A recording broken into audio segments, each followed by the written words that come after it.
Alright. We're live! Finally! A little bit of logistics happened and I needed food. But good news, we eat hearty tonight. Despite the grocer apparently trying to kidnap us all by having only 2 registers open and like 40 people trying to check out once, but you know, whatever. So, we're continuing the Chaplain. Which, at least like this side, it's looking pretty friggin' good. So we'll get more updates soon. How is chat?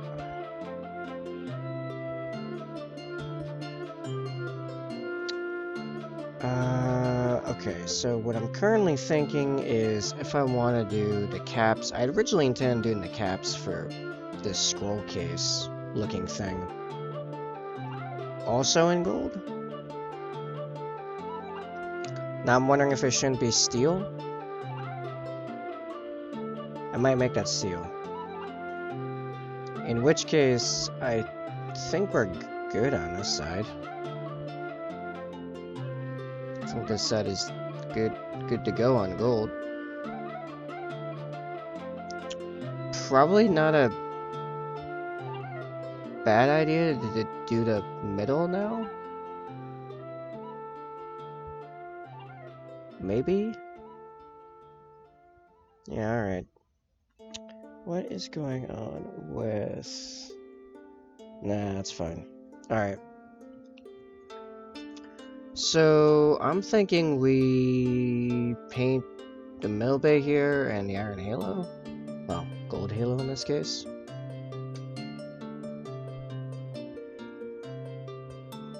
Yeah.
Water.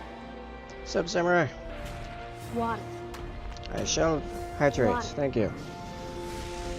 Water. How you doing, Samurai? How's the streaming coming? Have you streamed? If you have streamed, I'm sorry I missed it. The last few days have been nonsense.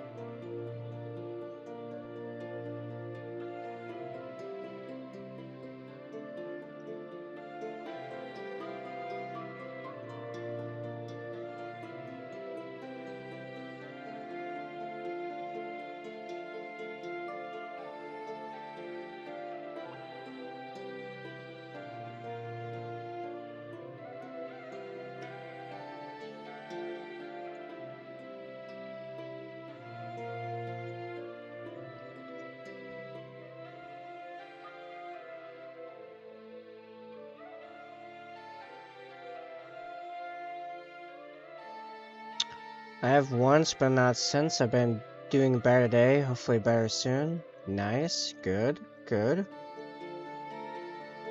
Oh yeah, it's right. You're sick right now, right? Yeah, rest up. Make sure you're at full energy before you try jumping into streaming for like, you know, the second time, technically.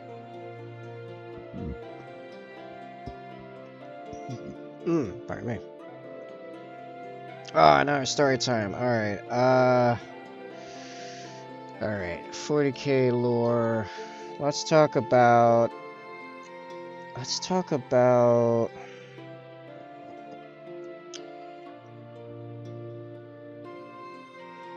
I really should prep stuff beforehand, so I know what I'm doing.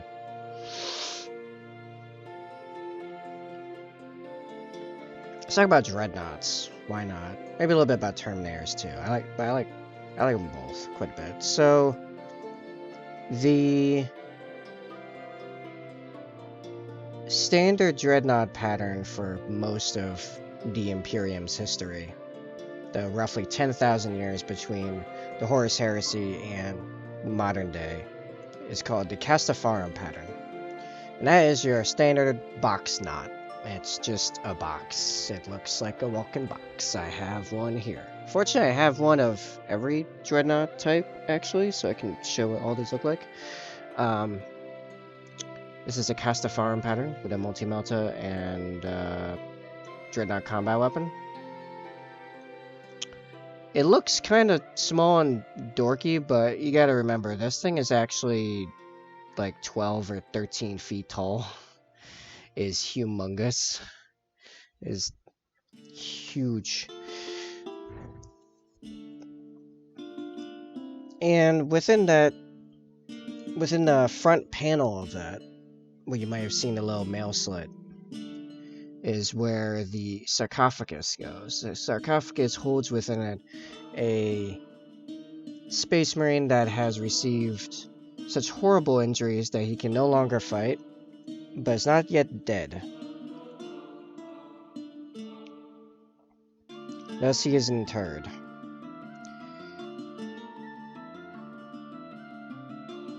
Most of the time, Dreadnoughts are held in stasis storage. This is to try to hold off the inevitable growing madness they will experience from their combination of being stuck, unmoving, unfeeling inside of the sarcophagus itself, but also the strain of actually piloting the thing that is put on pilots.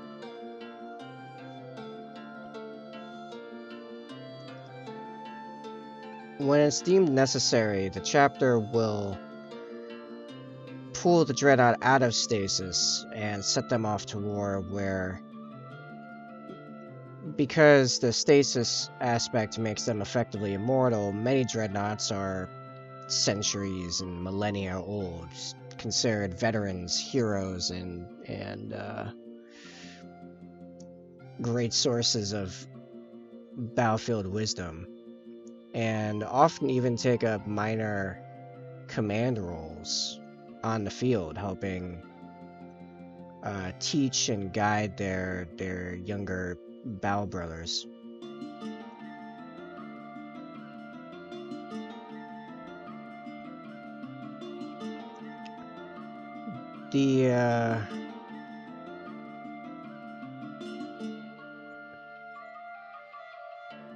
Hold on, gathering thoughts. Gathering thoughts while also painting a new thing. Trying to figure out this should be painted. Okay.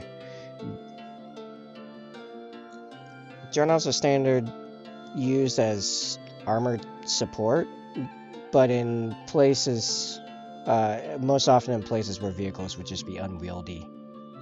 They're particularly good in, say, urban warfare and even shipboarding on occasion, or ship defense more often.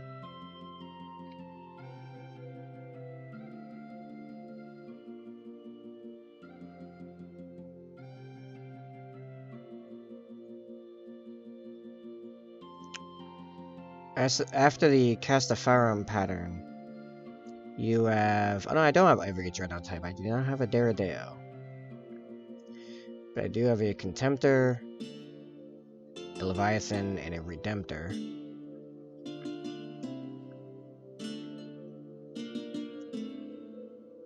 Back in the days of the Great Crusade, you had more types of Dreadnoughts, more powerful marks, more commonly. Contemptor was actually, you know, for much of the Great Crusade, the standard pattern of Dreadnought used. With its more potent, well, actually, no, it just hasn't a shield at all. Antiomatic, I don't know. It has a power field, is the point. In addition to being a taller and more limber Dreadnought, that it could actually do semi-complex close-quarter maneuvers, like melee maneuvers, as well as being a good platform for even more powerful and esoteric weapons. Which, by the way, for reference, this is a Contemptor Dreadnought, which is as large as a Castafarum is, at about, like, what, 12 feet tall. Contemptor is nearly twice its height. So this thing is ginormous. Or maybe not twice its height, but a good deal taller. I'm trying to get them, like, same size bases. The Essex Hobbyists. Thank you for the raid. That's a way to wake me up. Put those somewhere. Hey, Si. Well, welcome raiders. I'm gonna give you a shout out real quick.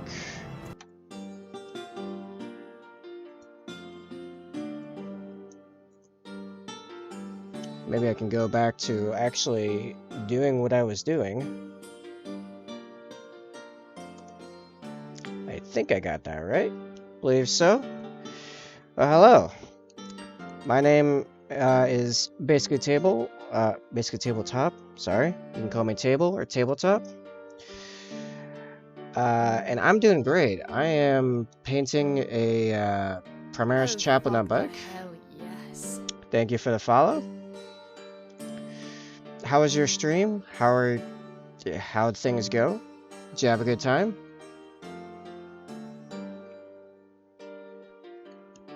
And I should probably zoom this out a little bit so you can actually see the whole thing.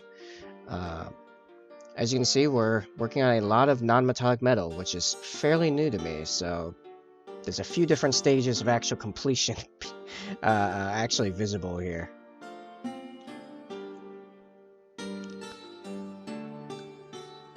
This will eventually look like White Scars.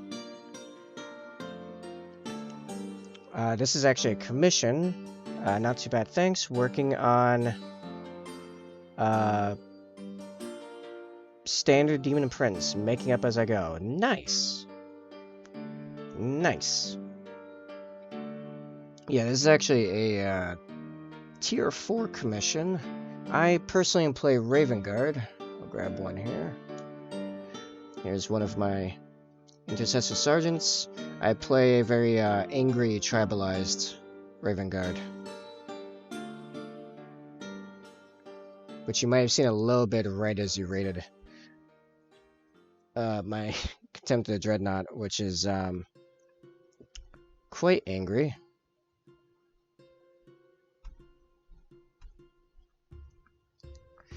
It's freaking cold where I live right now. Jeez, I keep my window open through the night. I woke up in an actual freezer of a room. I hear you, man. It was, like 30 flat last night when I went to bed.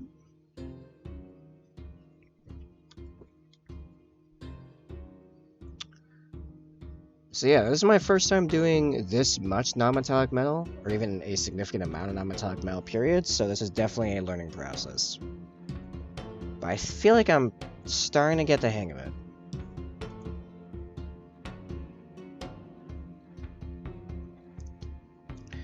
But, yeah, alright, so let me go back. My head has not been screwed on right today, so I'm way out of my normal whack. I'm usually a bit more fluid than this. So I'm a painter, commission artist. I usually stream painting. Occasionally I'll stream digital art. Occasionally I'll do a gaming stream. This is the majority of it, though.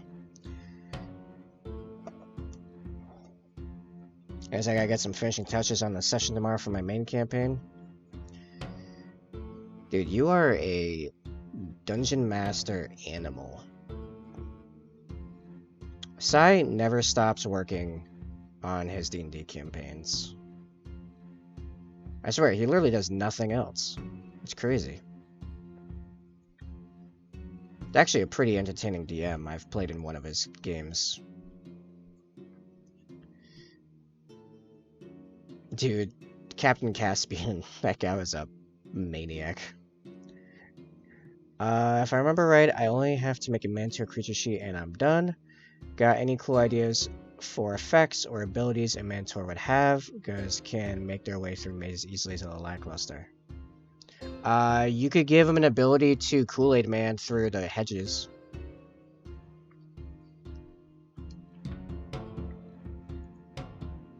And like the hedges close up behind him.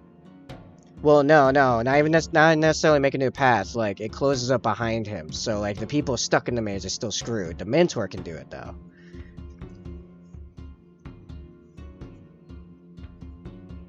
He just barrels in, and some type of charge or trample or yeah, you get the idea.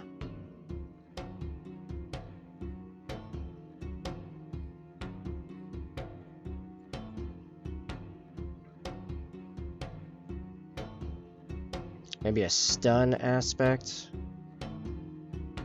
I gotta think. All right, I gotta think. How's the light hitting this guy? Because we're looking at him mainly like this. So yeah, we're gonna want,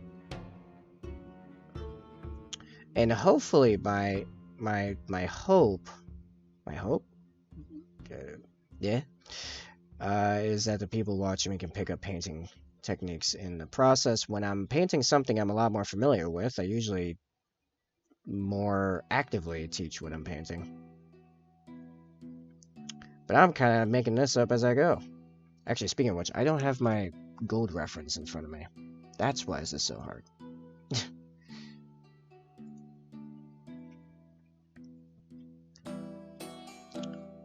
Like Kool-Aid Man's through, grapples a player kick and keeps going through another wall or two, right, and players can't go through walls, so it splits them up.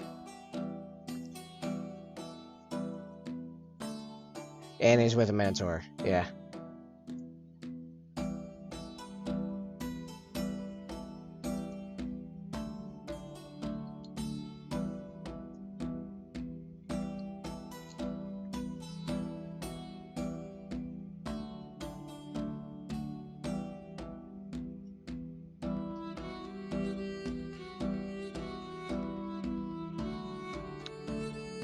about passive ability or effects.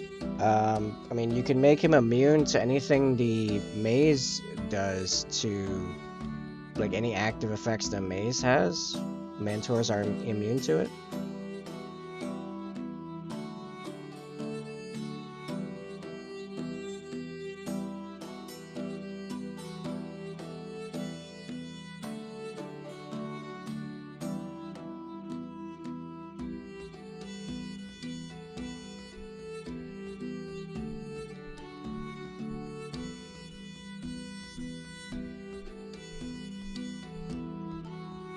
What's that, Former?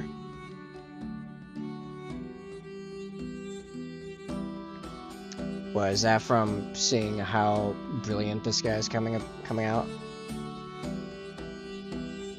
Oh, jeez. Oh, what, does it look good or something? Or, like... What's your problem? I do think he's coming along quite nicely. I think it's time to move on to the white on the centerpiece. The chess piece. Mayo. Mayo for days.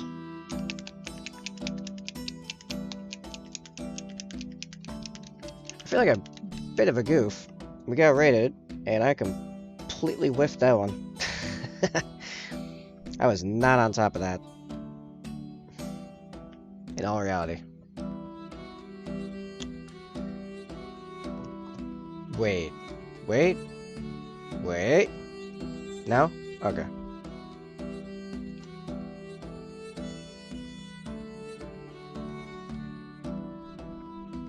No, you did not raid me.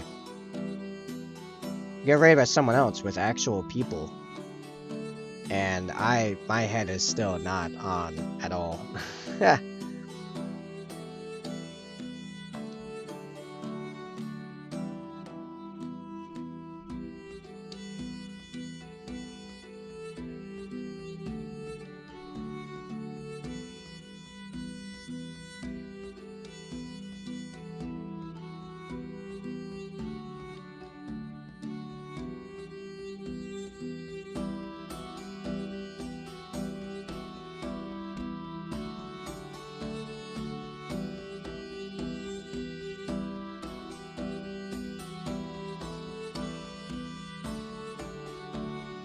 Or not, I am lazy.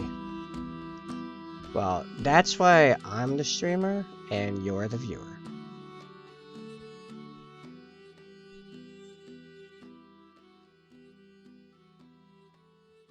I say, and I slept in so much this morning, like it's just like so much.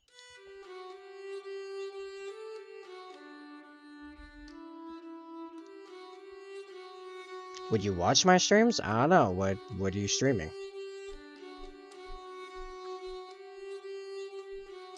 See, I actually watch people's streams that I find entertaining. I'm very honest about it.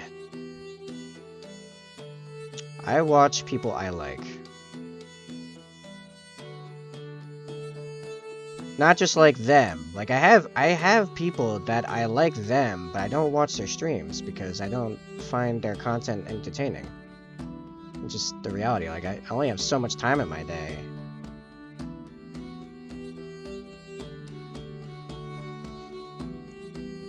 Gotta be realistic about this.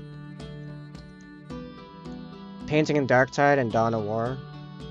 I might watch that. Does progress taste like brass? And taste like gold because we're on that gold train now.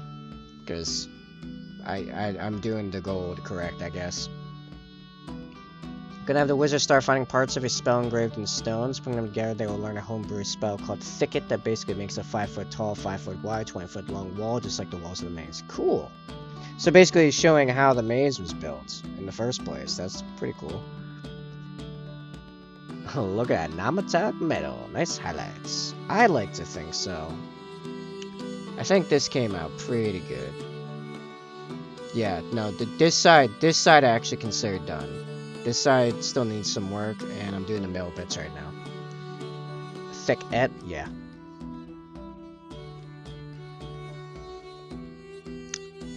Yeah, I need to get on track with prepping more for story times when people give it my choice, because Samurai hit me with that earlier, and man,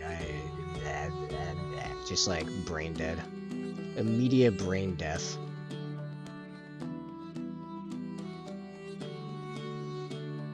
So I guess I need to go back to listen to lore videos or listen to more 40k books.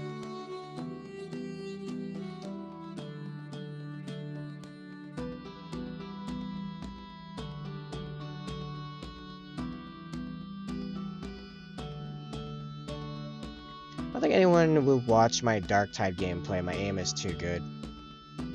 Some people watch people for them being good at games. Write out bullet points recap after the game if you were an anime intro recap in the previous episode. It would make anyone jealous. No. There are people like me that watch some games. Okay, I don't do this much anymore because I don't go sweaty on games. But back when I went sweaty on games, I would watch other people just to like study their gameplay.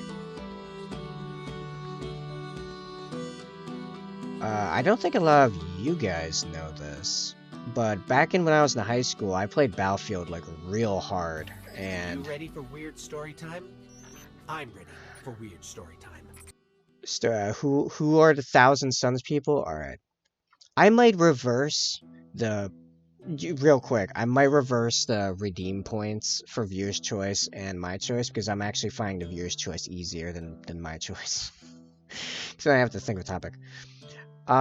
Okay, Thousand Suns. Thousand Suns are the 15th Legion of the Legiones Astartes. So they were the 15th Legion back in the Great Crusade. Their Primarch was Magnus, also known as the Crimson King or the Cyclops. And this was because before they found Magnus, I hope it's the first step on the road to disappointment. My Darktide has told me this. That's pretty good. Before they found Magnus and the 15 Legions going about and doing their thing, they were always very small because they suffered from a flaw in their gene seed called a flesh change. Flesh change would cause them to massively mutate into horrific nonsense and lose their minds in the process. You didn't tell me anything about my choice, though. What about your choice? What choice? I don't remember you redeeming anything.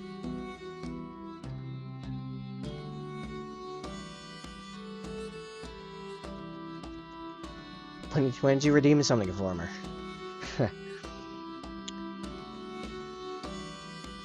So, while I wait for an answer on that, so the Thousand Suns were having a bit of an issue with this flesh change.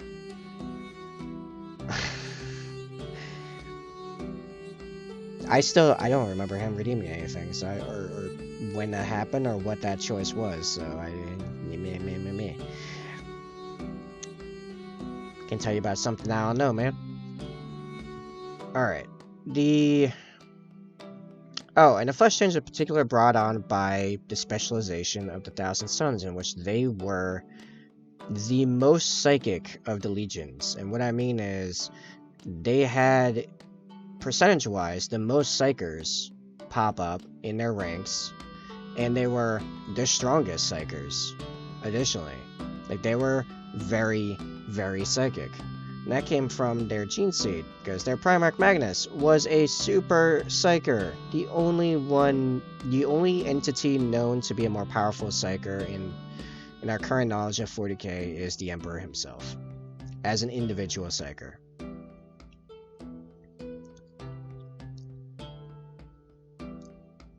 But when they'd use their psychic powers and try to push them, they would start mutating. The Severian Dominant redeem? Yeah, we went over the whole wiki page. Or not the whole wiki page, but like we went over the basics of it. It's because I didn't know what it was. You just read wiki like OMS. Well, I didn't know anything about it. It's a super obscure piece of lore. I mean, I might have read about it years ago. I've been reading 40k for like, yeah, 10 years.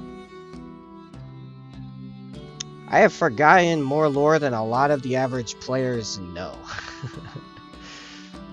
Because I actually used to read the wiki for like years. I would just read the wiki. That's how I consumed 40k. So like, yeah, I have definitely forgotten more lore than like the average 40k player knows.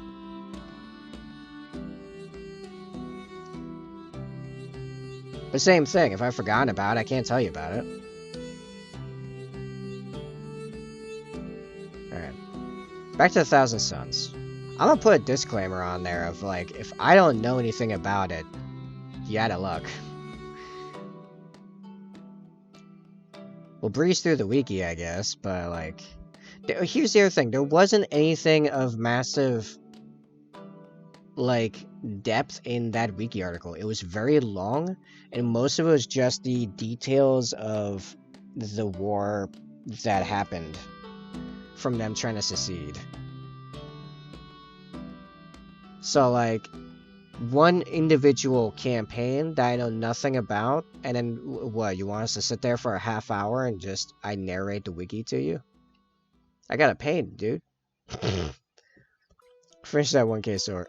Yeah, 1k swords. Yeah, former is the equivalent of 1k swords. That's how this is. Okay, Thousand Suns. Let's go back to Thousand Suns. Thousand Suns being a primary legion, not primary legion, but as a legion being a primary, like, story topic, I can go on for a bit off the top of my head. Okay. So, alright, Magnus lands on the world of Prospero. World of Prospero is, well, it had fallen into pretty bad times due to a lot of people there being psychers, but they didn't do what usually happened to psychic worlds, or, you know, worlds with psychers during the what's it called? The Age of Strife, which is, you know, demons would just pop through the psychers, making them into chaos gates and then overrun the planet. That did not happen. Instead, Prospero, I've been off cam for a while. That actually looks pretty good. I am satisfied with this. He is the light that fades not. What, the Emperor or Magnus? any sense. Magnus lands and finds these very open-minded, psychically capable people that take him in and begin teaching him. Of course, as a Primarch, he outstrips them very quickly. However, Prospero does have a problem, and that is, I don't remember their name, but there's some psychic parasite which they breed by laying their eggs. They're like giant wasps, and they lay their eggs in people's minds, like psychically. And when they hatch, they eat the mind. I don't remember if that includes the brain or not. It's been a few months since I listened to that particular book. This is also why Thousand Suns happened to be a good topic. I read, or I listened to several of their books relatively recently. I don't remember what they're called. They're not enslavers, but they're kind of close. And they're attracted to the use of psychic powers. So eventually, you know, there's a whole thing where Magnus had to help them fight off and, you know, remove them as a threat. For the most part, anyway. They didn't go, I don't think they were knocked entirely extinct, but really close. Maybe they ate soul? Well, mind is soul in 40k, to be fair. Like, those are pretty, intrinsically linked, the mind and the soul. But anyway, if it happened to you, you were screwed. You were dead. Like, there's Wasn't much hope for you, so don't get stung by them. Because their children will devour you. Not long after that, the Great Crusade finds them, or finds Magnus. Magnus is reunited with his sons and learns over time about the flesh change and how it's a big friggin' deal. So, Magnus, being actually a very empathetic soul, in particular, you know, with his sons, I mean, he greatly cares for them, and that's actually why the name The Thousand Sons became a thing, is because there would be, like, the number that they had when they were found by Magnus hardly ever changed from around 1,000. They couldn't keep their numbers up between battlefield losses and the flesh change. So Magnus called them the Thousand Sons. There are 1,000 of his sons. Magnus goes into a long time researching ways of curing the flesh change, and eventually finds an entity, makes a pact with it, and it cures the flesh change, in the process losing in its entirety one of his eyes. I say in its entirety because like his face like changes, so literally it doesn't, like, it looks like he never had an eye in the first place. Maybe there's Wasp or a reason Prospero for not being screwed by demons. Yeah, and literally mind-blowing, yeah. Maybe? Maybe. Well, here's the other thing. Because the Prosperans had a high volume of Psykers, but also the culture that you know, fostered them and taught them and everything, they were incredibly good defending themselves psychically, and the most effective defense against demons is psychic abilities. No, Orbo Saga, nothing? Yeah, Phaetheos don't screw around, yeah. Yeah, no king, like, it's just wipe. It's just clean wipe. Understanding weakens the will to act. Maybe if you're weak already. Okay. So, yeah. Magnus continues through the Great Crusade, you know, conquering planets, making compliances, yada yada, you know, like everyone else. The Thousand Sons begin growing now because the flesh change isn't wiping them out. However, two things really started making things take a change for the worse. One, the flesh change started coming back, little by little. One guy here, another guy there, long periods of time in between. It was very distressing. At about the same time, the Council of Nicaea happened. The Council of Nicaea was a meeting of many of the Primarchs, many of the top people in the Imperium and the Emperor, to discuss the use of Psykers in the Adeptus Astartes, or not the Adeptus, the Legiones Astartes. And it actually became nicknamed the Trial of Magnus afterwards.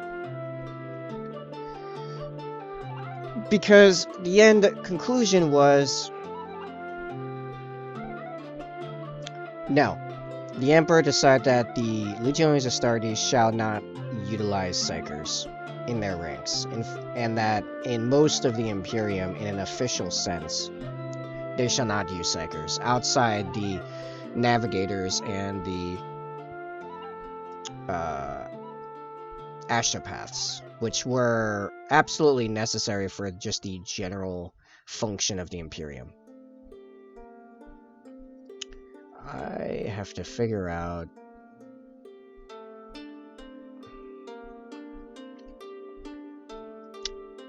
what this is gonna look like here. Which, obviously, Magnus did not take well.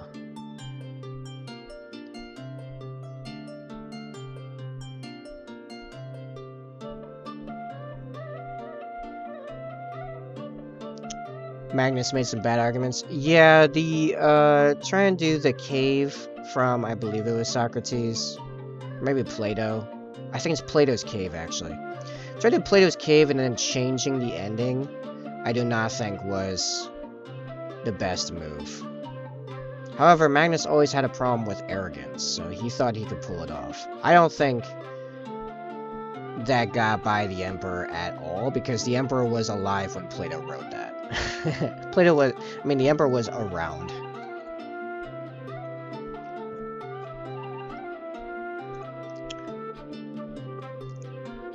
So, after that, the Thousand Sons ended up kind of slowing in their progress because, well, they were a small legion.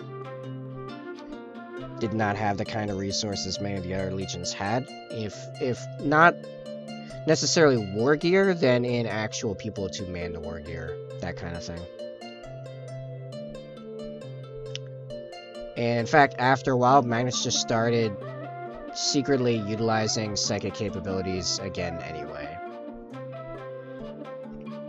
I have no idea how to do the reflection, like not kind of reflections, but also just like in general, like how to make this.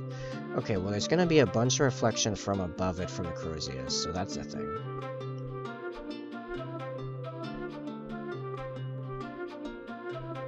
Anyways, so that happened. And that actually slowly started getting out, but not to the point where it mattered much before the Horus Heresy began. And Magnus, as well as other people on Prospero of importance, started getting visions of Horus turning traitor before he turned traitor, before he was corrupted. So Magnus is thinking, yo, I need to warn my father about this. And Magnus is very distressed about this. Magnus was actually incredibly loyal to the Emperor and the Imperium. I mean, yeah, he decided he would do what he wanted, but in the end, his intentions were pure. Now, unfortunately, intentions isn't enough.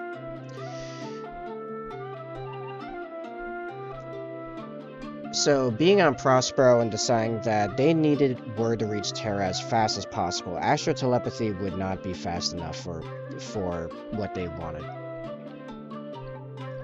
So Magnus decided to look up this incredibly ancient, super powerful ritual from ancient Prosperine records.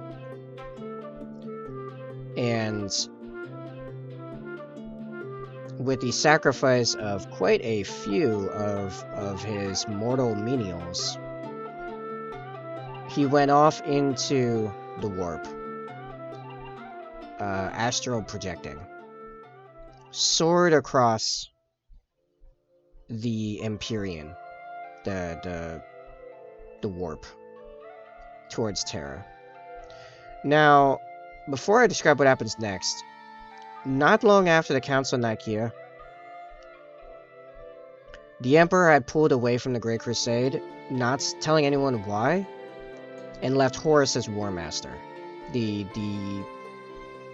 Emperor proxy, to command his legions and continue the Great Crusade.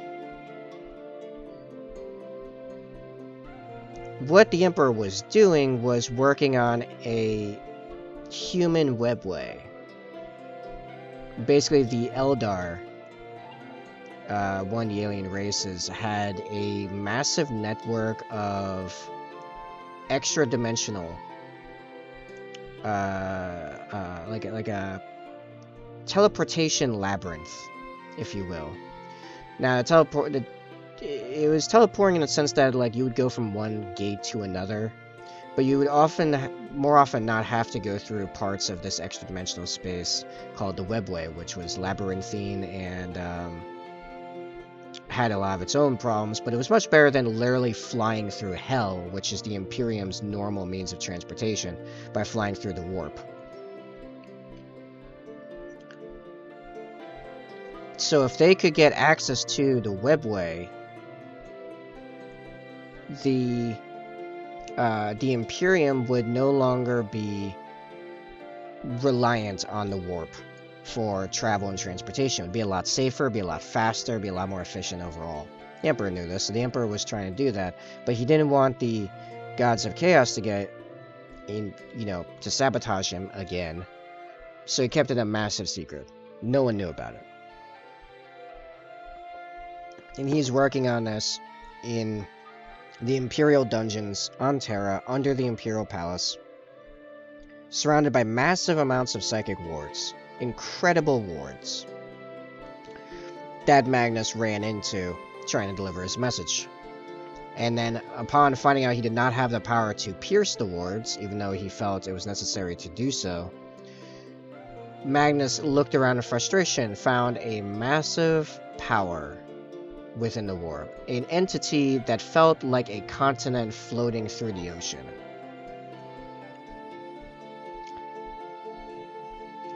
And that entity offered him the power necessary to pierce the wards.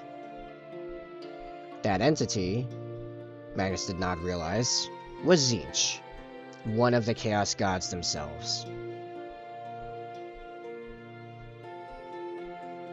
Magnus pierced the wards into the Imperial Palace to deliver his message, in the process causing a whole lot of actual physical damage.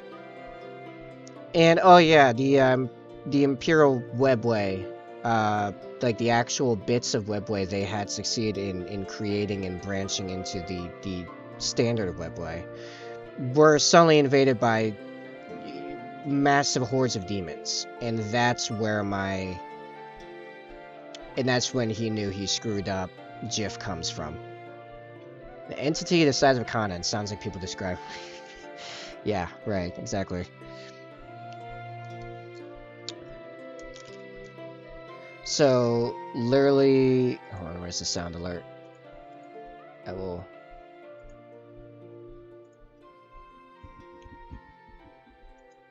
It was at this moment that he knew. He fucked up. That's why that alert is that. Magnus unknowingly pierced the wards, create a massive hole, and demons started flooding in. Which then started the war in the Webway, which kept the Emperor and all the Adeptus Custodes, the most elite of the elite human forces, completely wrapped up and unable to take part in any of the Horus Heresy. Which, obviously the Emperor is now ticked, and Magnus is upset. Magnus flees, even after trying to deliver the message. The Emperor doesn't care because there's now demons in my basement. The Webway project is screwed. I have to try to, fix this. Yada, yada, yada.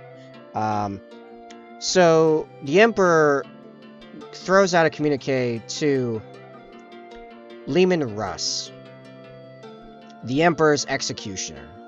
So here's the thing. Every Primarch had a very specific role that they were built, like purpose-built for. Leman Russ was the executioner. When the Emperor needed one of his people thrown down, I mean violently dealt with, he would send Leman Russ. That was his job. That was the purpose of the Rout, which is the Low Gothic translation of the Vilca Fenrica, what the Space Wolves call themselves. He sends a message to Leman Russ: go to Prospero, get Magnus, bring him here in chains. And then on Leman Russ's way to Prospero, he gets another message from Horus, War Master Horus, his direct superior. Yeah, Emperor changed his mind. Annihilate them. I once saw him kill 3 men in a bar with a pencil. A pencil! Yeah, that's Leman Russ, basically. Because Leman Russ we're pretty certain has killed and eradicated all knowledge of the existence of 2 Primarchs and their legions, or at least a good enough chunk of their legions. The 2nd and 11th legions, there is nothing left of them, not even records. They've been purged from the records.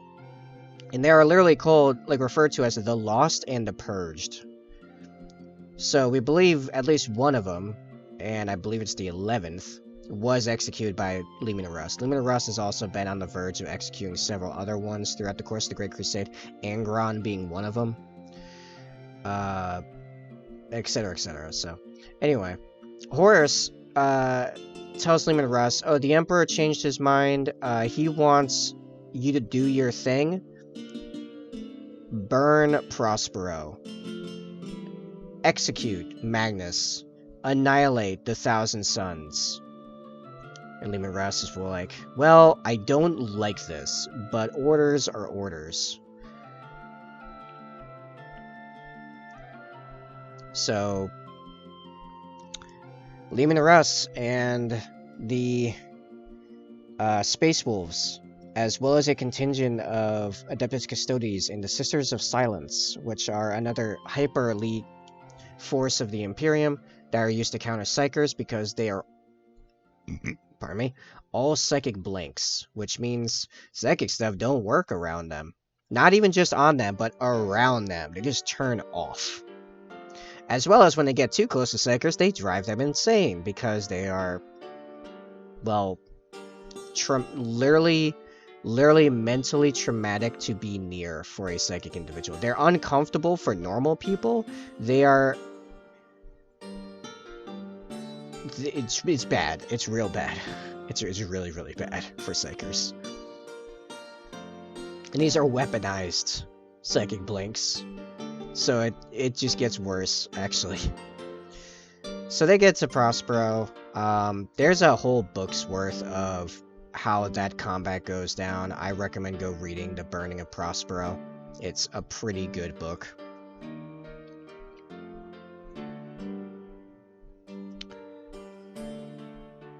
In any event, in order to save what's left of his legion, Magnus takes another deal by another entity from the warp to teleport himself and what's left of his legion away from there and to a place in the warp called the Planet of Sorcerers. A great name, I know, right? And effectively, that's how Magnus is forced to chaos, because that entity and every single other entity I have mentioned from the warp so far has been Tzeentch. Directly, not even necessarily an envoy of Tzeentch. It's usually literally Tzeentch. Tzeentch is like, you will be mine. So, from there, now exiled and effectively forced into serving one of the Chaos Gods, Magnus now fights with the traitors throughout the Horus Heresy, including on Terra itself. After the Horus Heresy is over and the traitors are forced to flee and they go off to lick their wounds in the warp, Magnus and his number one guy, Ahriman, have a falling out. This is very important. Ahriman, while... oh yeah, so the flesh change, by the way, this entire time has been getting quite bad. Like, real friggin' bad. It's been getting worse this entire time. So the Thousand Sons are really not doing well. As they are now in the warp, living on a demon world. They keep mutating horrifically in ways that they, lose their minds in the process, become Chaos Spawn. The whole thing is bad. Ahriman tries a thing. And thinks he can do it. Like his dad.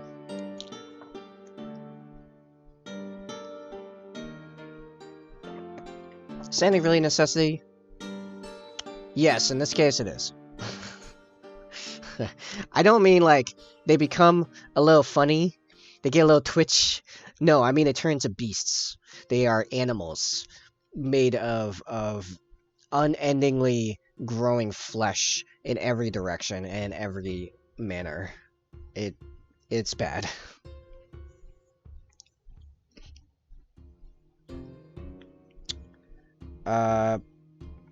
The rubric, what is it? The rubric of Ahriman? The Ahriman's rubric? I don't remember exactly how it's worded.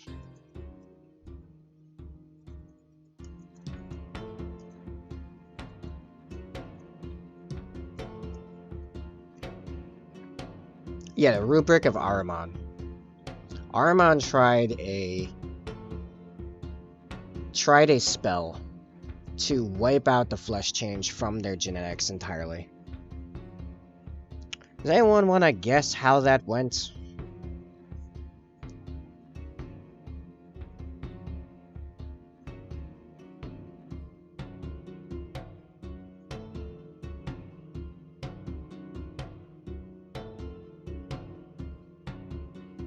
He obviously succeeded. Oh yeah. Yep. He succeeded alright. No, he did. He did succeed, technically. On a technicality. There was no more flesh change. Because there was no more flesh to change. No, literally. So what happened was... Thousand Sons Bow Brothers of a high enough psychic capability were cleansed of the flesh change. Wholly. They would never again fall to Chaos Spawn levels merely because of their own genes turning upon them when using their psychic capabilities. However, everyone else got turned to dust. And then they were bonded to their armor. Golems, effectively. Now called Rubric Marines after the Rubric of Ahriman. Now entirely enthralled to any sorcerer of the Thousand Sons and otherwise that can command enough psychic power to dominate them. And thus you have the modern Thousand Sons, which are, you know, split between warbands and the ones remain loyal to, you know, different officers of the old Legion, Ahriman, Magnus, etc., or, you know, elsewhere, commanding troops of unfeeling, untiring Space Marine automaton, effectively. Some seek ways to reverse this fate for their brothers. Others are just trying to survive, and others just trying to amass more power because, you know, Chaos Space Marines. In fair defense, don't fall for being weak. Well, here's the thing. Psychic capability is a thing you're kind of born with, first off. So to even have in the first place, it's just a roll of dice. After that, while you can refine and increase your psychic capabilities somewhat, being just super psychically powerful is also a roll of the dice. Based on, you know, how much your psychic mutation went.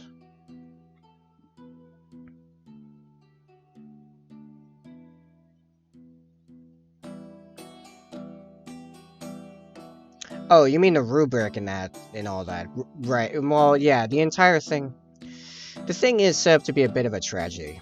Because at any given moment, their intentions were always quite pure until, you know, the modern day, more or less. Now a lot of them are pretty screwed up.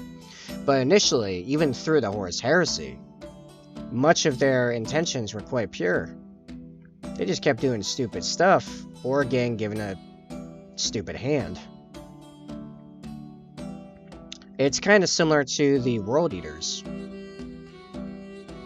Which the World Eaters were screwed from the get-go because their Primarch, upon getting out of his birthing capsule on a quite terrible world, was immediately captured and then implanted with the Butcher's Nails, which completely destroyed him mentally from the get-go, and then there was no coming back from that. Yeah, some being cured and others got screwed. They should have been stronger. Oh, by the way, the ones that were psychically capable enough to survive did become much stronger. It's very hard to find more powerful sorcerers and psychic warriors anywhere in the galaxy than Thousand Suns, modern day Thousand Sun sorcerers. When you play the Thousand Suns on the tabletop, it's so much psychic phase. It is strong psychic phase. Additionally, all of their Rubric Marines fire psychically enhanced bolts out of their guns. So just their basic guns are stronger because there's so much psychic going on. A lot of magic.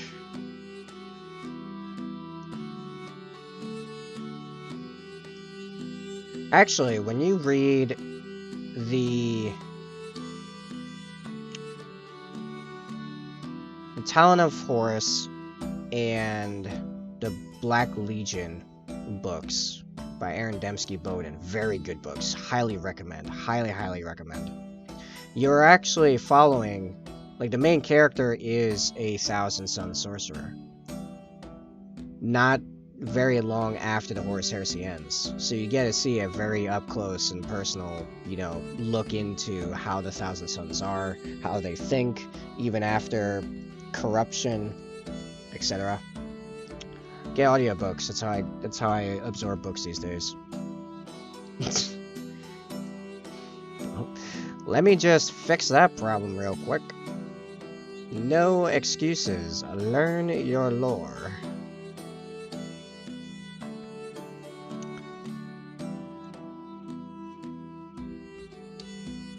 Now I'm trying to remember his name. For the life of me, what is it? He's actually low-key one of my more favorite characters in the setting.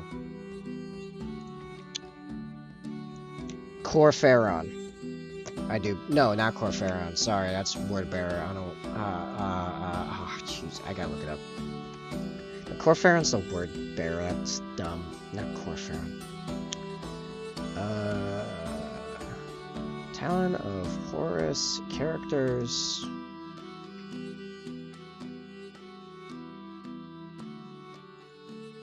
Iskandar Kaon, as well as his battle brother Ashur Kai, along with Leovine Urkrus of the World Eaters, also known as Firefist. Don't call him that, he hates it. Call him Firefists. Telemachon Lyris of the Emperor's Children, Falcus Kyber of the Sons of Horus, and of course Ezekiel Abaddon later on in the book. Yeah, Talon of Horus, very good book. Black Legion, also very good book. Aaron Dembski-Bowden, very good author. I got an excuse for that. Yeah, name sounds like chloroform. Oh, which guy? Hold on, I have to go back.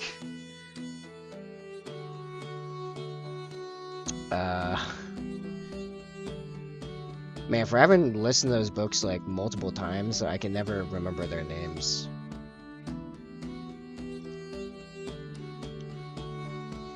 Iskandar Kayan, Ashur Kai, Leovine Urkrus, Telemachon Lyris, Falcus Kybri, or Kyber, I think it's Kyber, and Ezekiel Abaddon. One of them sounds chloroform. Oh, Corferon. Okay, yeah, that sounds like chloroform. Corferon. Screw that guy. We did not like word bearers here. Any of them? Well, maybe one. Okay. There's one. There's one word bearer that's worth it.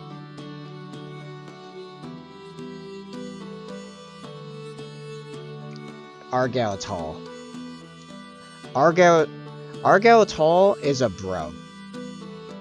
All the rest of the word bearers can eat it.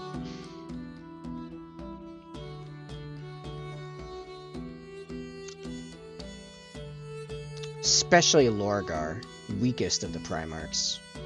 Not necessarily because he's the weakest in combat, though he is. But no, because he is mentally weak. He is weak and a fool. I have little patience for him. The more I read that book, the more I was angry. What was the name of that book? The First Heretic.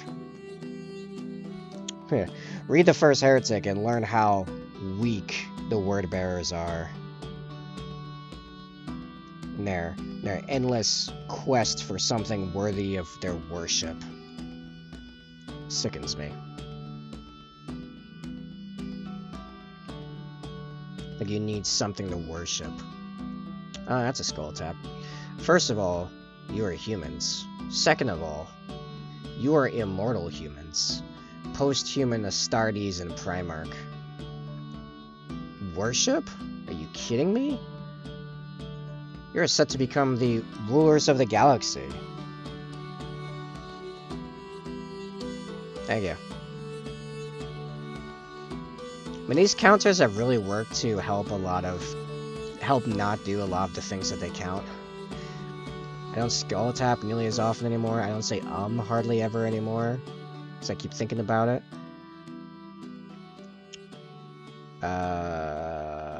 I now do for a dumb reason. We should probably just consider that at this point. Help keep me from doing that. Because really, if I haven't figured out what I'm saying next, I should just close my mouth. About the bad habits you want to stop, I have enough points for 2 commands.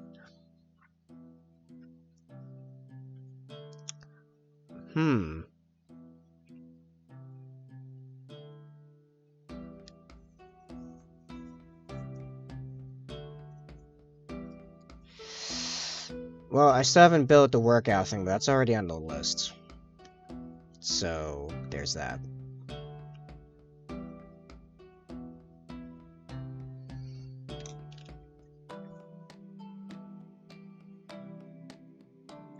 Trying to think of something I do on stream. Nope, sorry, I'm perfect. I don't know.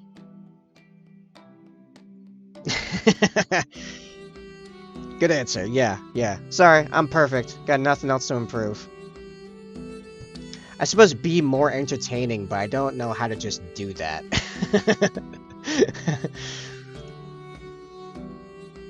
I just realized this whole front here is not properly glued on. Good job, dude. You assemble it before you give it to me? You don't even assemble it well. Jeez. Anyway. Whatever. I'm not gonna worry about it. I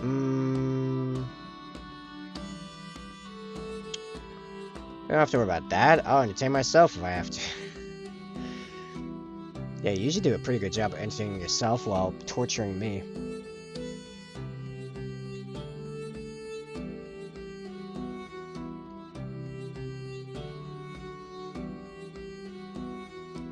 Okay. So, final pass of reflections. First a white, and then I have some red I want to get in there, and some gray.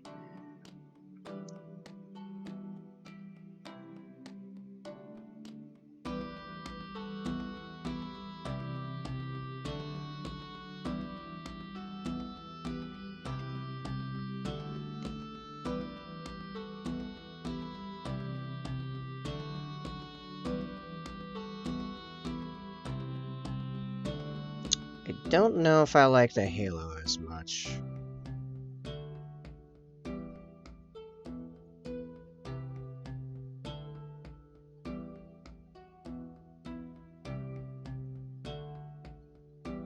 But you know what? I think it's because I need to put more contrast on it.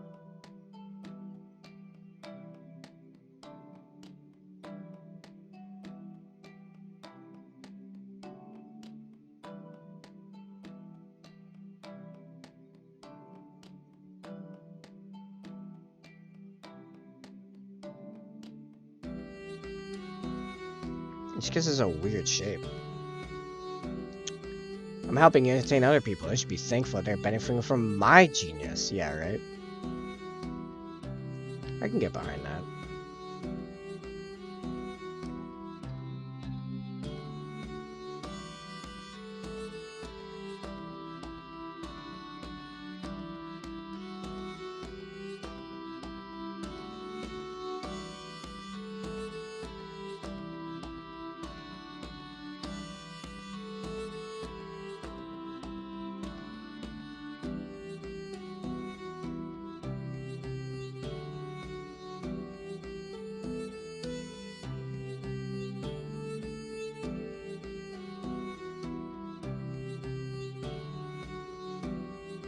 Oh, by the way, I'm thinking about starting some pseudo beef with another streamer. just to mix it up a bit. No, so Shadow Sparring, right, is another 40k streamer. Though he's a bit of a variety streamer. He does do some gaming here and there. He had I've actually known him for a goodly while because we used to be in a lot of the same Raven Guard like Discord servers and other stuff. So we actually know each other fairly well. We respect each other. And I noticed the other night when we raided him that he has, well, actually at the time, though I've gone up 2 followers, but I haven't checked where he is right now. At the time that we raided him, we had the exact same number of followers. Yeah, exactly. Exactly my thought. So I was thinking of challenging him to a follower race, first to 200. So I think I'm at 118 now, and when I saw him the other day, he was at 116.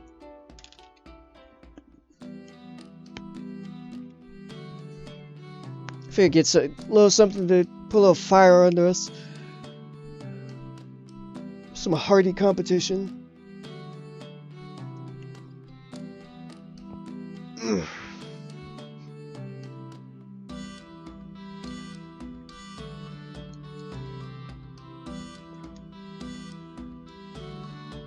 Yeah, I gotta put some brown back in this.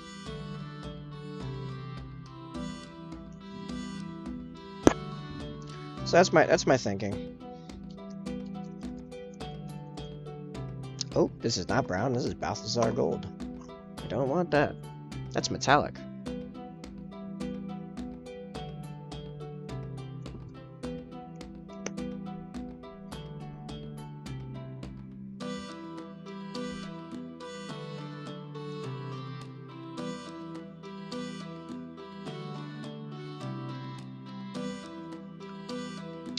And then, when I win, because I will win, I have no doubt in my ability to win, I will play this.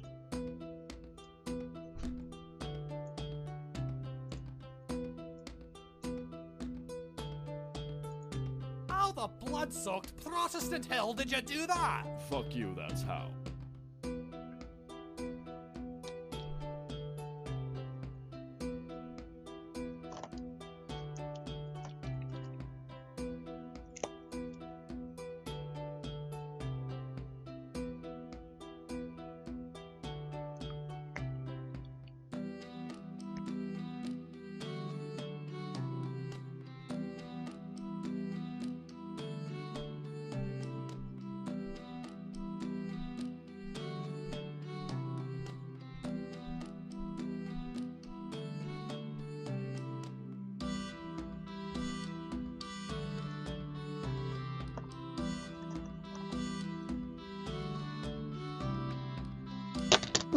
Some of it. It's good. It's good. We're fine.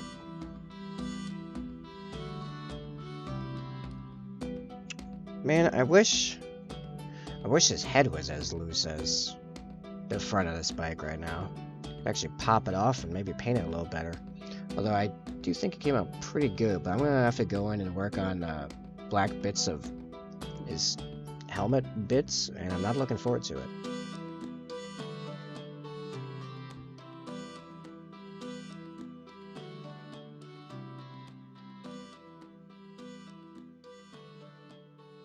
Okay, nope, that came on way too strong. That is not going to work.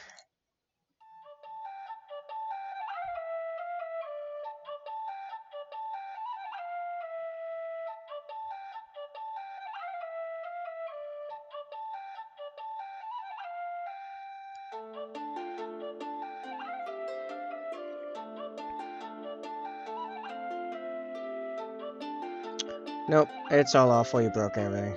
Yep. That's what I do. I just break things.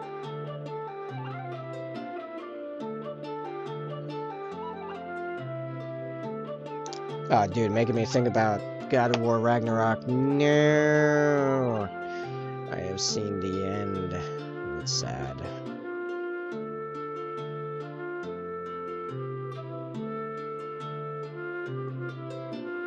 Very careful here.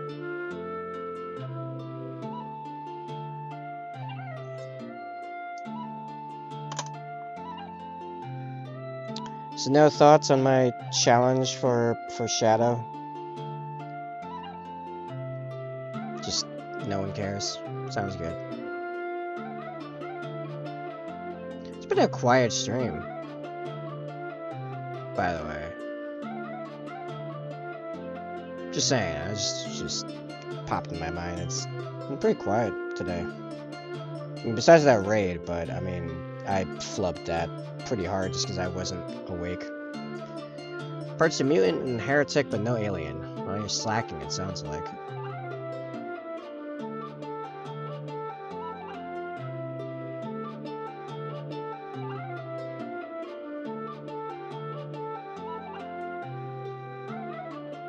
Working on some stuff. Hardcore rank D&D stuff. Zombies also working on hardcore D&D stuff. There's a D&D chatting stream now. I don't know how that works, by the way. I stream like almost exclusively in Warhammer, painting Warhammer miniatures, and most of my regulars are hardcore D&D people. How did that happen? Why not have your opinion on balance once I get the first version of it? Sure, I'm sure Zombie can definitely help you with that balance. I hear he's great for that. How the blood-soaked Protestant hell did you do that? Fuck you, that's how.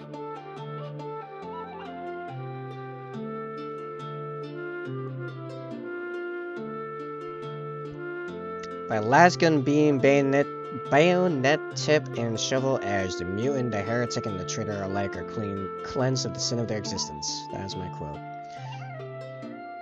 I like it.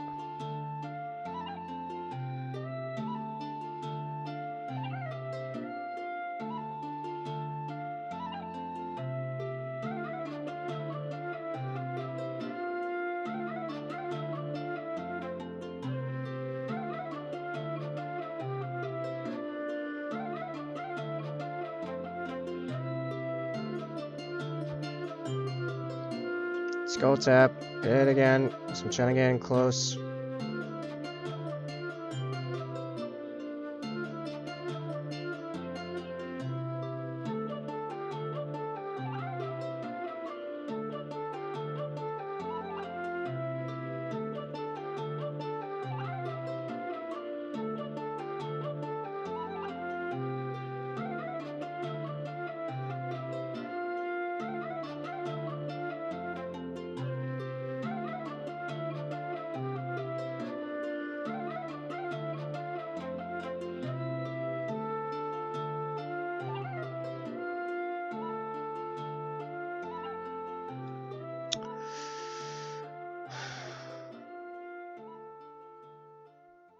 Well, you know game stuff. Just let me know what you think of it once it's out.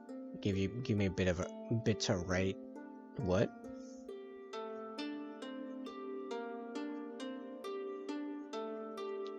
Bolter Flamer Meltagun. And yeah. Everyone's, the more the better. Swing at food to finish cooking, but I'll be around until you stop streaming probably. I'm around till the dinner bell because I started very late. What are we talking about? Apparently D&D. Apparently.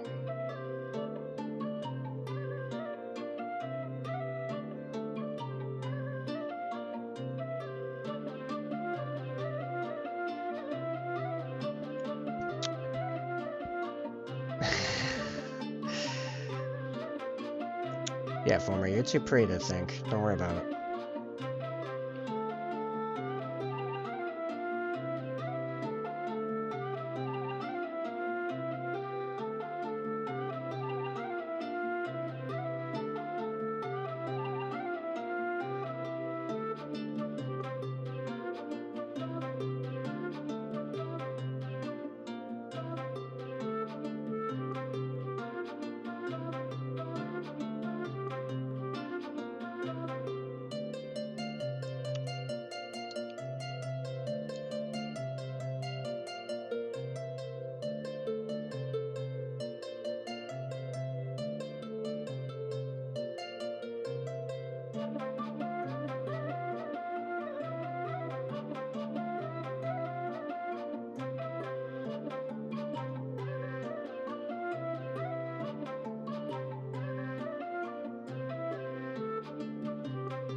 Alright, we have the spell. We shall look at the spell.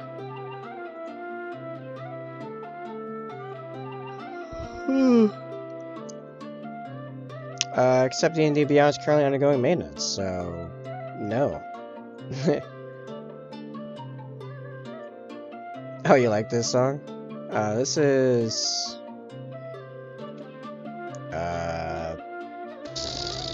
I got no idea, actually, it doesn't say. Oh, it's repeating one of the previous songs, so yeah, I have no idea. Let's see, hour 25, and it starts repeating at 40 minutes, so... It's what, I think it's called Druid Woods?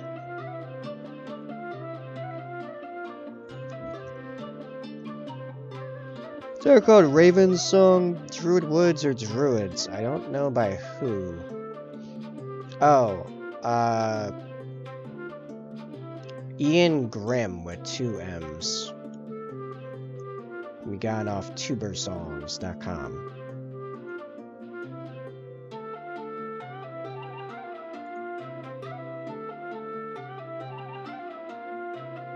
It is a bopper. You can really bop to this.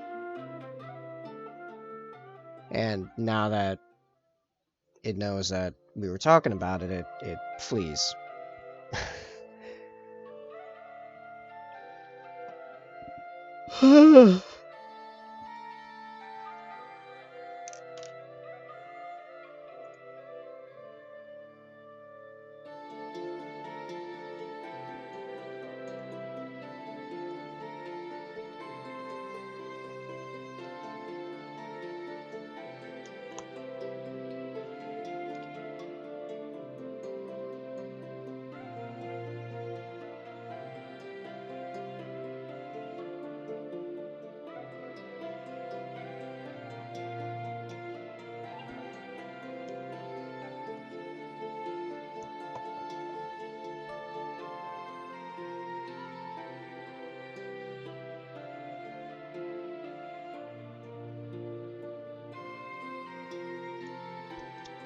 I tried to give it a lot of higher level capabilities.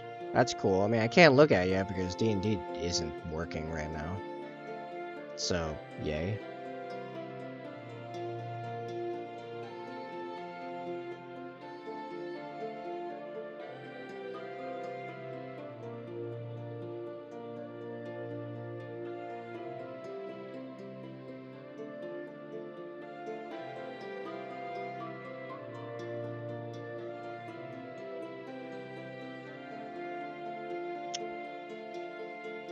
Now it makes total sense how the maze is even there. Yeah, like I said earlier, like it kind of gives an insight into how the the maze was created. I like that, it's a good touch.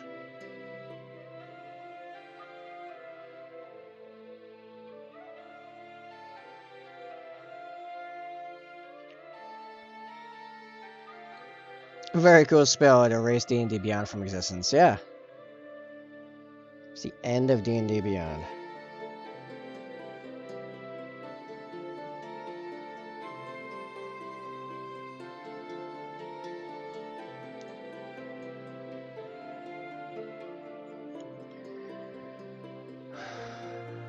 Hmm.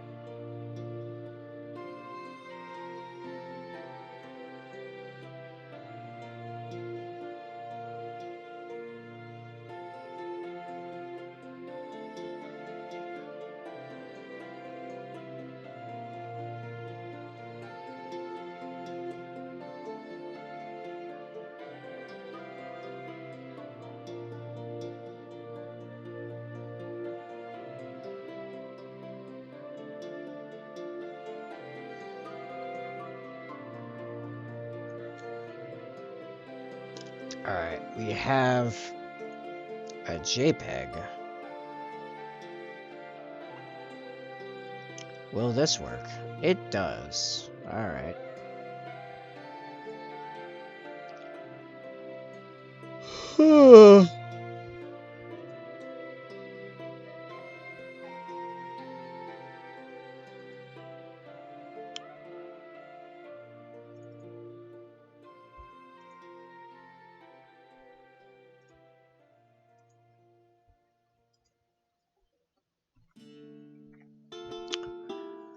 Alright, so third level spell, casting time 1 action, range area 30 feet, verbal, somatic, and material components, duration 1 minute, conjuration is a dex save. A scrap of living vine. Oh. You conjure up a dense thicket that blocks vision and deals damage to a creature who moves through it. You have 6 segments of 5 feet by 5 feet by 10 feet thickets. You can maneuver into any shapes as long as the thickets are fully connected on at least one face. These thickets block line of sight and act like a solid object, each segment having an AC of 10 and HP of 15. Creatures, you have it say creates as creatures who move through the wall may do so with difficult terrain and must make a dexterity saving throw or take 2d4 piercing damage for every 5 feet they travel through the thicket before exiting them. The thickets last until the end of the spell. All thickets reach 0 HP or you drop concentration on the spell. If the thickets are within 30 feet of you, you may use your bonus action to move the thickets up to 60 feet within 30 feet of you. Casting a spell at level 5 allows you to conjure a total of 12 segments of dense thicket. Casting a spell at 7th level allows you to conjure 24 dense thicket, and the duration of the spell increases from 1 minute to 1 hour. Casting a spell at 8th level allows you to conjure a 600 foot by 600 foot maze of dense thickets.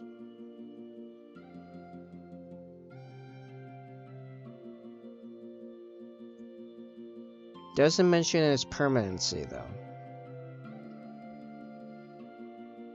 This way you have a proofreader or Grammarly. Just get Grammarly. I have Grammarly. It's great. If you notice, I don't misspell most anything. Ever.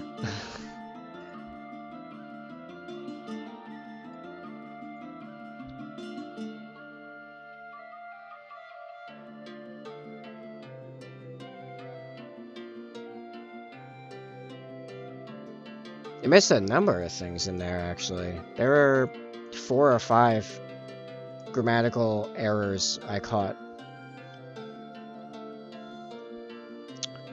Former has a point, keeping consistency there. The level 8 for big time casting is a little weird.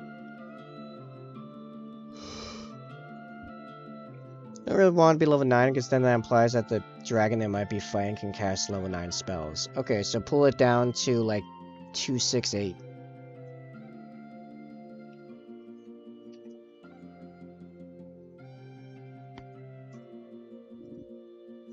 Or make it like 567.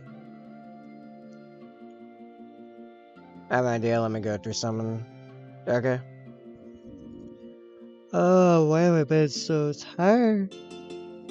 Oh, well, part of it is I haven't... Actually, now that I think about it, I haven't eaten yet.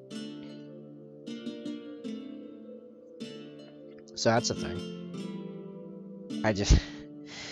And my day just got away from me. I've just not eaten today. I've been awake since 11. And I last ate last night at midnight. Conjuration of Whole Maze also looks like a completely different spell, to be honest. Not really, because you have at the second tier you have, or I guess like the third tier, really. Yeah, 3, 5, 7, 8.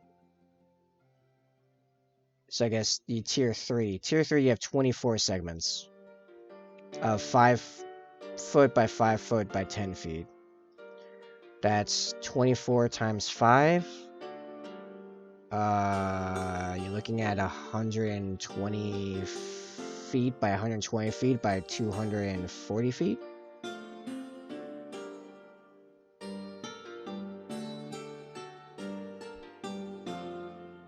I think 2468. I think 2468 as your tiers on that spell seems appropriate. I need to put some gray on the bottom of this Iron Halo here. Get some black.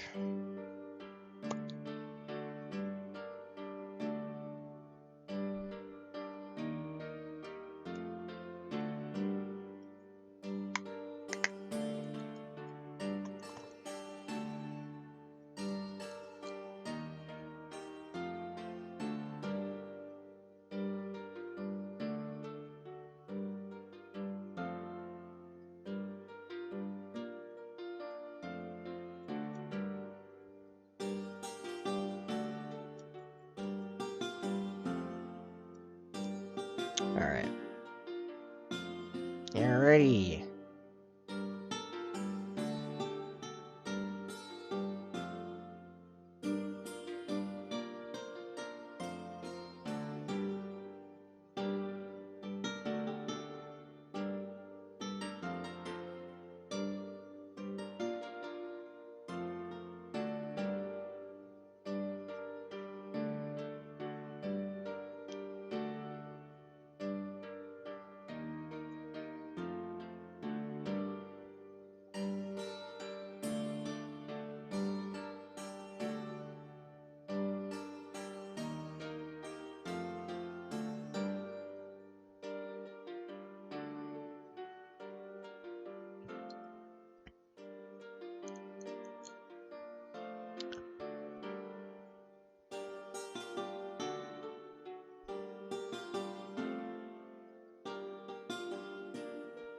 Yeah, I think it's scaling just up the even numbers, I think, is how I'd go about it. Because there is 4 tiers to that spell, so I would start at level 2, work my way up.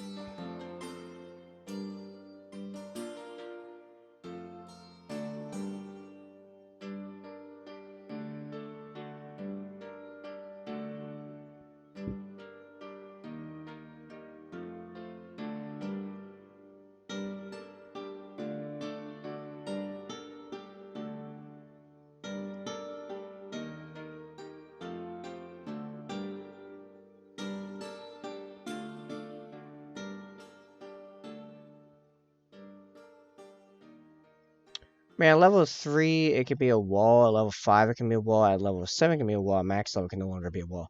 No. Because of sub-zombie. Because of the wording of it, you can make it any shape you want as long as all of the pieces, like, connect on one face. Sound like Wall of Thorns extra steps. Can you man to read it? And you can shift them during the spell. So the max one just allows you to do the same thing, but there's breaks in between them. 600 feet by 600 feet worth of maze. Yeah, it's just saying that you're making a bunch of walls inside a box, as opposed to making a bunch of walls inside the box that is your max range. Which is only 30 feet, by the way. Which I don't think is enough to fit 24... Well, no, you can fit 24 segments of wall between it in a 30-foot. Anyway. If you put wall spell, whole spell should be in spell range. Is that how other things would defined area of effects work? Like, isn't Fireball, you just shoot it to a point within range and then the explosive effect is around that? So that doesn't necessarily make sense to me. It's just within 30 feet, you need like a segment of the maze there.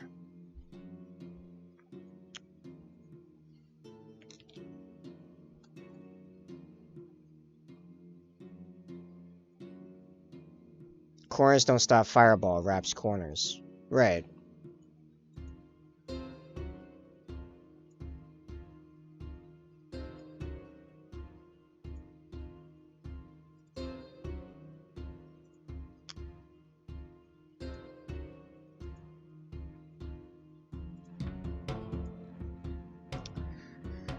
Alright.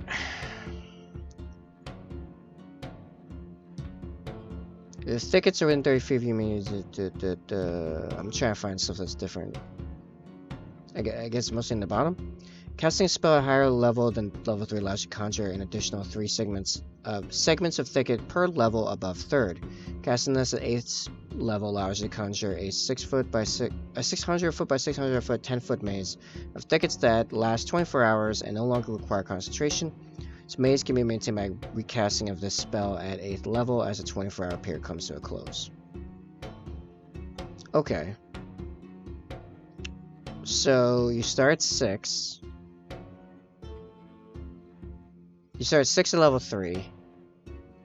9, 12, 15, 18, 21. You have 21 segments. Or it just becomes 600 by 600 by 10 foot.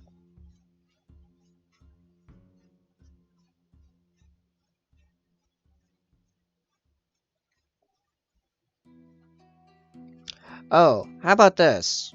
How about this? You have thicket, and then at level 8, you have greater thicket. And greater thicket makes the maze.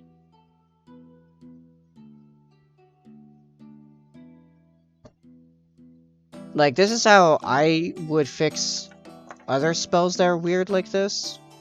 With, like, what was it? There was one that I wanted to have a whole greater... Oh, curses. The entire curse system. I wanted to, like, almost completely redo. And have, like, bestow curse and remove curse and greater restore curse. Bestow curse, greater remove curse, etc., etc. Because... the bestow curses are kind of meh, while the remove curse doesn't often work because of super plot stuff.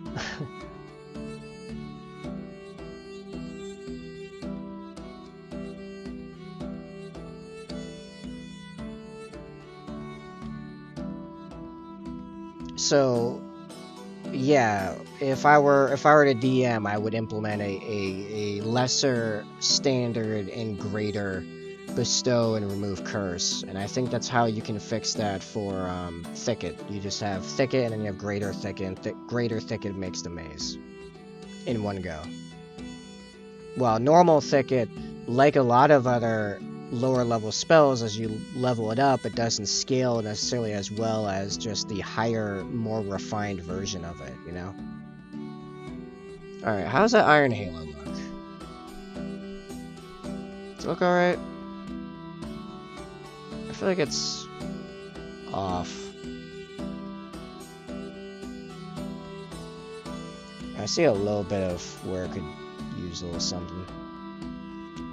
Also, who would waste a high-level spell slot to create a bunch of squishy walls to deal 2d4 damage? I wouldn't. I mean, who would use a high-level spell to create... Well, I was gonna say, like, a lot of illusion spells. But then I realized most of that can be done with major illusion. Which is 3rd level, and you can do a lot of really crazy stuff with if you have the imagination to do it. Including completely wipe out massive hordes of enemies. Really hilariously.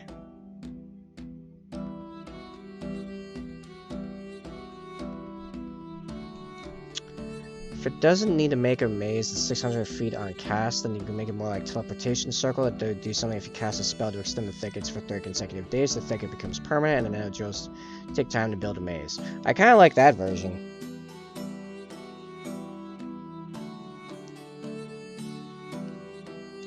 Like, consecutively casting it.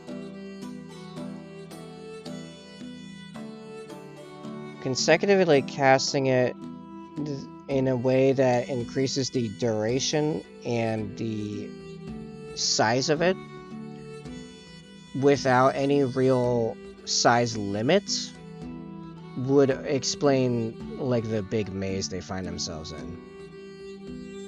And it would be done over time, which makes sense as something a dragon would do, because dragons aren't really held back by time. Time's not really a factor for them, you know?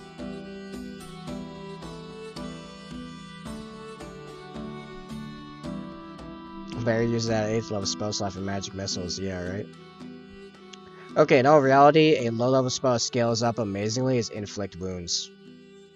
Like, that spell is a monster. The amount of damage output you can get on that thing for higher levels. Jeez.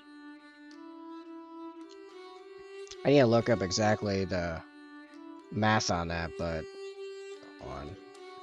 5e inflict wounds.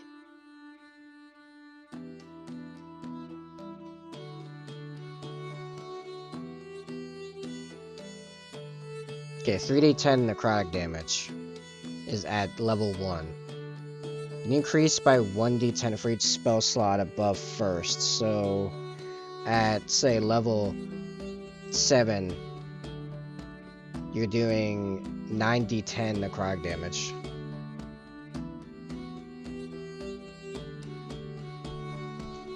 Its limitations as touch.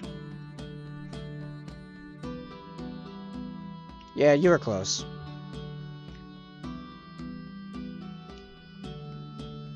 But yeah, think about it. 9th level inflict wounds is 11d10 necrotic damage.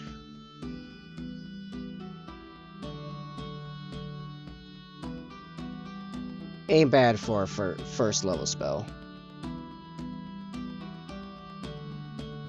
Not that I'm saying I would definitely use a 9th level spell slot on that, it's just really funny to think. Like, I touch you, then you can potentially take over 100 points of damage just outright. Best upscale is definitely animate objects.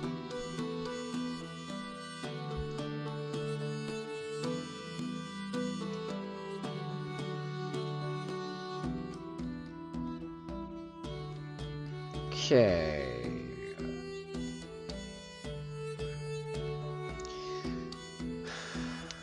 One action, 120 feet, verbal, somatic, concentration up to a minute. Objects come to life at your command. Choose 10 non-magical objects within range that are not being worn or carried. Medium targets count as 2 objects. Large targets count as 4 objects. Huge targets count as 8 objects. You can't animate any object larger than huge. Each target animates and becomes a creature under control until the spell ends or until reduced to 0 hit points. As a bonus action, you can mentally command any creature you made with the spell if the creature is within 500 feet of you.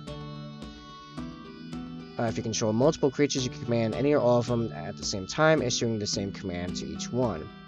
You decide what action the creature will take and where it will move during its next turn. If you can issue a general command, such as to guard a particular chamber or door, if you issue no commands, creature will defend against hostile creatures. Once given order, creature commands until its task is complete. And a huge one is 80 HP, 10 AC, plus 8 to hit, 2d12, plus 4 damage, strength 18, dexterity 6. An animated object is a constant AC, hit points, attack strength, and dexterity determined by its size. Constitution is 10, and its intelligence and wisdom are 3. They have 18 AC when they're tiny. Yeah, they do. With a plus 8 to hit, 1d4 plus 4 damage. Oop. That was my hand, not my skull. Its constitution is 10, its intelligence, wisdom are 3, its charisma is 1, speed of 30 feet. If the object lacks legs or other appendages it can use for locomotion, instead has a flying speed of 30 feet or can hover. The object is securely attached to a surface or a larger object, such as a chain bolted to a wall, its speed is 0. Has blind instead with a radius of 30 feet, is blind beyond the distance, and the animate object drops 0 points, reverts to its original object form, and remaining damage carries over to its original object form. At higher levels, if you cast a spell slot using a spell slot of 6th level or higher, you can animate 2 additional objects for each spell slot above 5th. Oh, this is a 5th level spell. Okay. No, I can scale better than this. I can scale better than this. Actually. Minimum damage 5 on a hit, and when you have 18 of them, they have 18 AC when they're tiny. Evocation Wizard 19 Hexblade 1 can do 1d4 plus 12 times 11 with level 9 magic missiles. And all magic missiles hit at the same time, thus you roll just 1 dice for all of them. Yeah, but only a specific class build for my upscale. Animate objects deals non-magic. You need to build specifically for it being a Patriot missile. Only if you're a peasant, you can animate anything you want, carry around a bag of magic ball bearings, and all your animate objects can be cleared with fireball. Yeah, no, I can do better than this. It's very simple. Necromancy. Like, I am gonna literally pull up my Necromancer character here. Because, now granted, this is based on if your Dungeon Master will allow you to custom equip your skeletons. Which, I have not yet had a DM that will not allow me to custom equip my skeletons. Then you play a Necromancer Wizard. And what happens is, well, you get a couple of class effects that make this a little bonkers.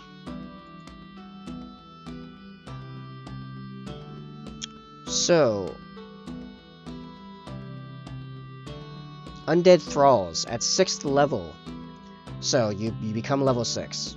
You add the animate dead spells to your spellbook if it's not already there. When you cast Animate Dead, you can target one additional corpse or pile of bones, creating another zombie or skeleton as appropriate. Whenever you create undead using a necromancy spell, it has the additional benefits. Their hit point maximum is increased by an amount equal to your wizard level. The creature adds your proficiency bonus to its weapon damage rolls. So then, what happens is, for very basics, what I have done, I've made a couple skeleton subclasses to help organize my skellies in this game. I have skeleton archers that yeah, you can use Magic Shield, which is a level 1 or level 2 spell, and it completely negates your magic missile.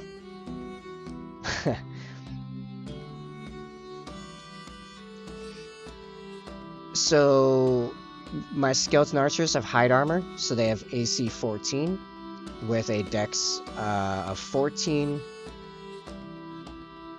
They have 20 hit points, and their short bow is on a +4 to hit and does 1d6 plus 5 piercing damage right now, and I'm at level 8. My best fighter, my best melee fighter, Skelly, I call it the Skeletal Knight, has Scale Mail plus Shield, which means these sheets actually are not updating correctly on their AC. That AC should be much higher. What happened to the sheets? I had these sheets all set up, and now they. It must have been something when. Hold on, these ACs are not actually correct. I have to look up what 5e armor table. Yeah. Okay, here we go. So, okay, so the archers are 14 AC. The Skeletal Knight is AC 18 with 20 HP plus 2 dex. It has a rapier, which is +4 to hit, 1d8 plus 5 piercing damage, and all of their weapon damage scales up as I level up.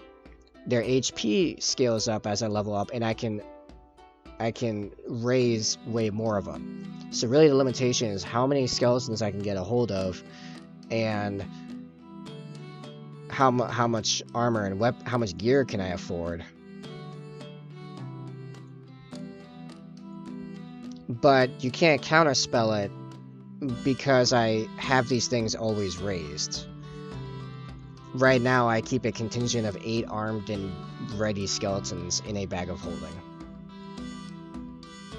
And then when I need to actually use them, I turn the bag of holding inside out, and then there's 8 skeletons with bows, swords, armor, shields.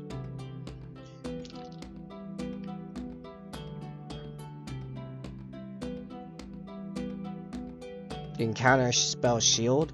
Well, yeah, if you have a bunch of wizards.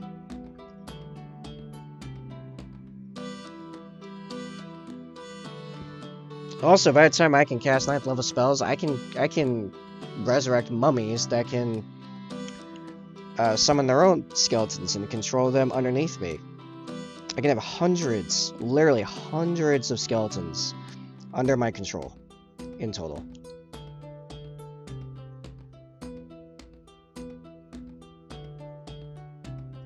Okay, you guys just going back and forth in the magic missile and shield. Fine, fair enough.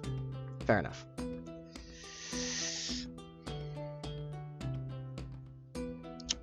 Alright, where am I? Am I calling Iron Halo done? I might... Well, I want to do a little bit of cleanup on it.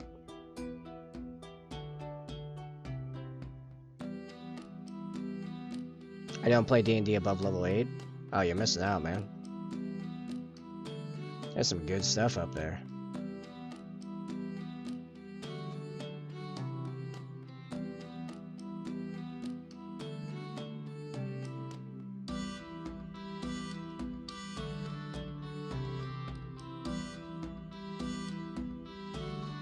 It just gets absurd at that point? No, it gets awesome at that point.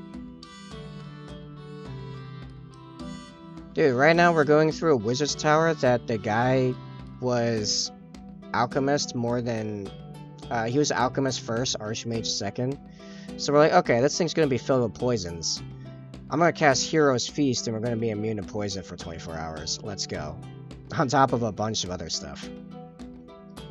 Which is super thematic because poison is one of the, like, big deals of my goddess. Because she's the Egyptian scorpion goddess.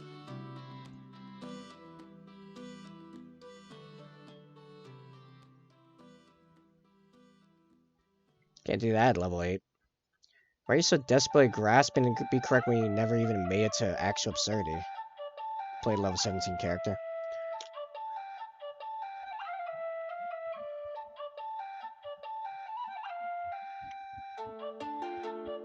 Yeah, I don't know what's going on anymore.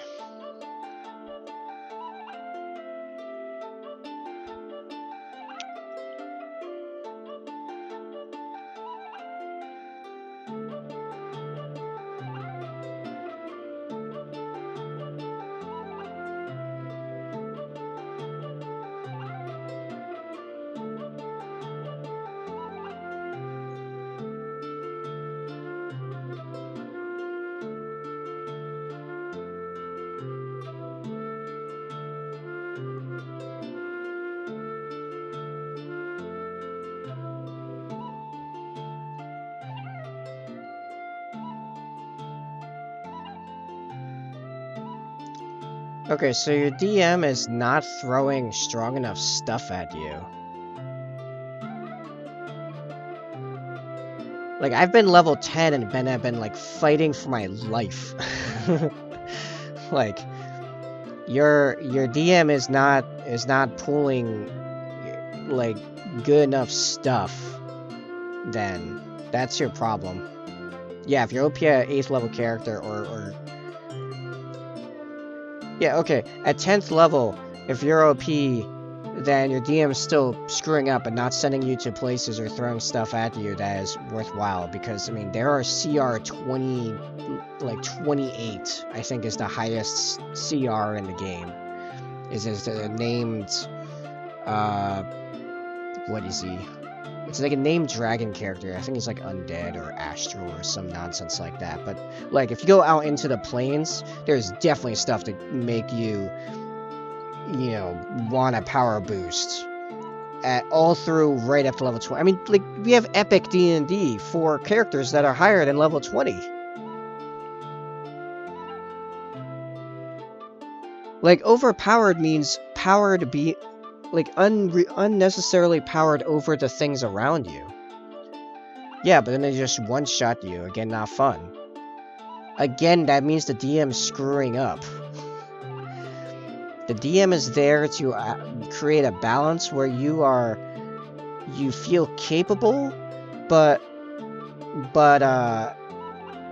you still have to try. You should always be trying. If you're not trying in an encounter that should be important, then your DM has messed up the balance. So yeah, I'm throwing this on. You have played with bad DMs.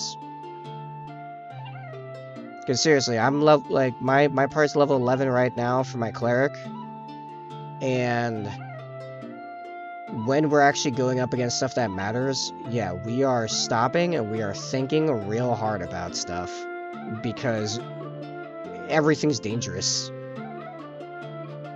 I mean, we were flat out scared a lot of the time that we were a smaller player. We've only started getting confidence recently.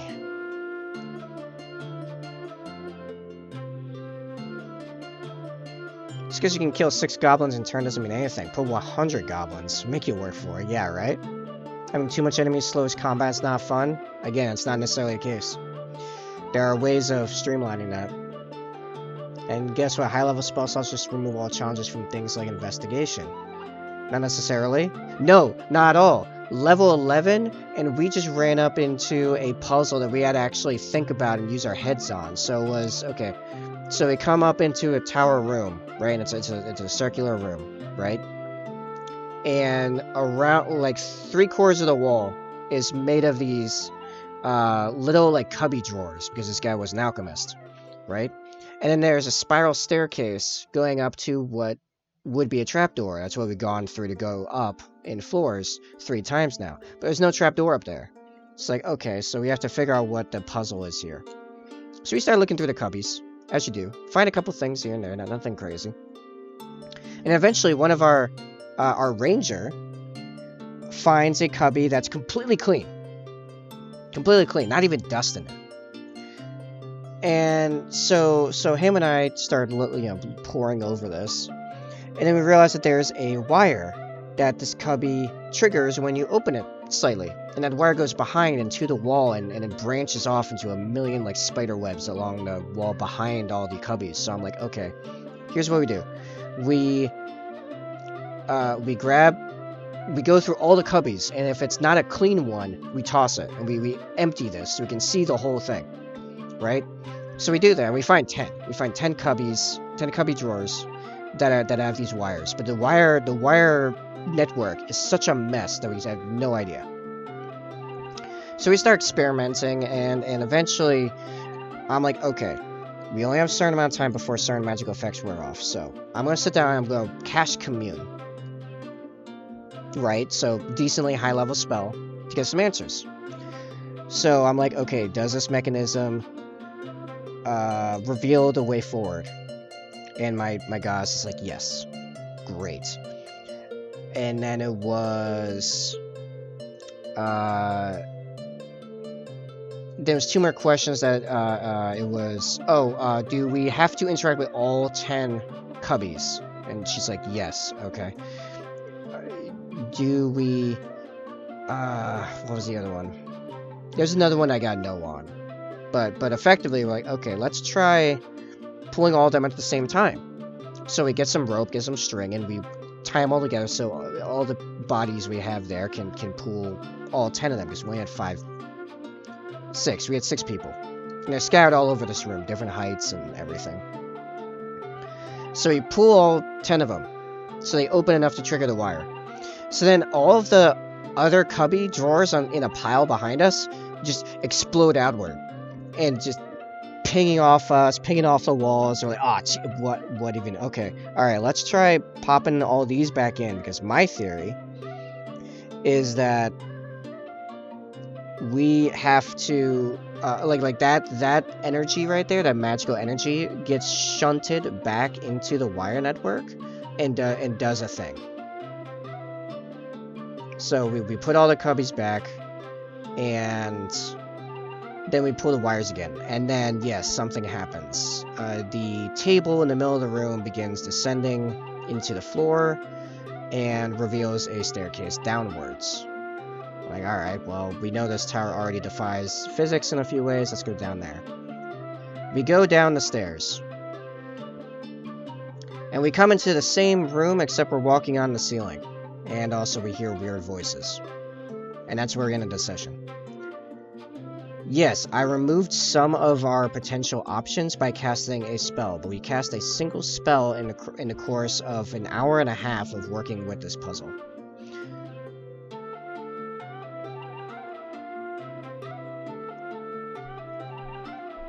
Also, yeah, if you're a wizard, int should be your highest stat anyway, so investigation specifically should be easy, because you should be bonkers good at intelligence. Like, that's the point of getting good at skills, is so that things become easier, and because things are easier, you can do harder things. Even if a spellcaster complains for a puzzle here and they have an anti-magic so that other people can actually put effort in, and then the wizard needs to go. Just because you can solve every puzzle magic doesn't mean you have to. If you're bored because you can just use magic to solve every problem, then it's your own fault because nothing says you have to use spells. You just choose not to. Yeah, and like I just showed, there was no arcane ability to just solve this puzzle. The best we could do was I cast a spell to ask the DM yes or no questions, and I have to think very carefully about my yes or no questions to actually give us relevant information. So it's still making the players think. Like, I'm sorry, Former, you've just had bad DMs. Get a good DM, and you will have a good time no matter what your level is. Because honestly, I have had this cleric campaign, I've had fun. I've had massive amounts of fun at level 1, level 3, level 5, level 9, and now level 11. I am still having insane amounts of fun. We have been scared, we have been desperate, we've been powerful, we've been capable, we've been respected, we've been hated. We've been on the run from the law, and we have been the ones carrying out the law. Like, that's a good DM. That's for a game where everyone can use all their features without being able to just power through everything with them. Again, your DM's not throwing powerful enough stuff, or has not made the problem complicated enough that you're not just powering through stuff. That's a big thing my current DM does, by the way. There is so much political intrigue and legal complications, because it's a very realistic world as far as a world that has a lot of magic in it, that you have to stop and think about what you're actually going to do, because there's going to be ramifications, massive ramifications for every single action and choice you make on every level. Like, for example, we could just shoot a bunch of magical damage against the ceiling to force a door. Well, this is a wizard's tower, so who even knows what that would do? Who even knows? We already know that banks here, if you try to pull magic inside the bank, you will get literally disintegrated. So we're not going to do that, because we have precedence that that's a bad idea. If we have an annoying noble that is getting on our nerves, and we want to just, outright intimidate him and beat up his staff or whatever, guess what? The law's going to come down on us, and we know the law has investigators that are the same level as us in their teens. They have teen-level investigators that have a bunch of soldiers on their side. They will hunt you down. Not to mention that nobles have a lot of resources. We've had assassins sent after us. Powerful, potent, competent assassins using magic, using enchanted items. We were once in a barracks of a town guard, and a noble sent arcane assassins after us and brought the entire barracks down upon us and the guards to try to kill us. Like, have a good DM, and you will have fun no matter the level. I guess you don't like it. I do. My DM did a very good job making the game interesting after the level. I prefer, as I played that campaign for years, just what I prefer. It's not just in DM, though. It's too easy to just fireball a mob over and over. They don't do challenges. Well, that's the other thing. We rarely have combat in this campaign as well, by the way. Most of it's intrigue. Most of it flat out is intrigue. I'm an aggressive cleric, in a game of intrigue. It's very fun. I'm a very aggressive cleric in a game of intrigue. There's so much intrigue. We spend entire sessions prepping to do stuff. It's insane. Because it's worthwhile to prep for the stuff, because the stuff will kill you.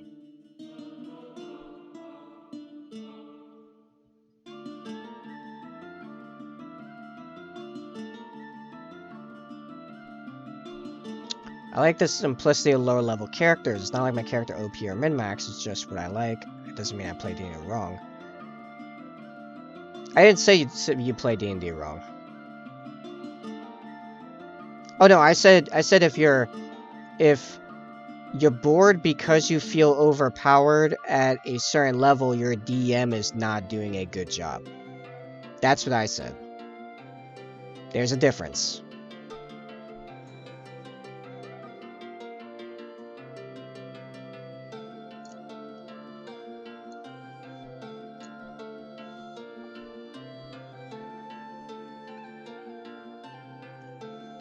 I mean, Zombie said whatever Zombie said, but I said that...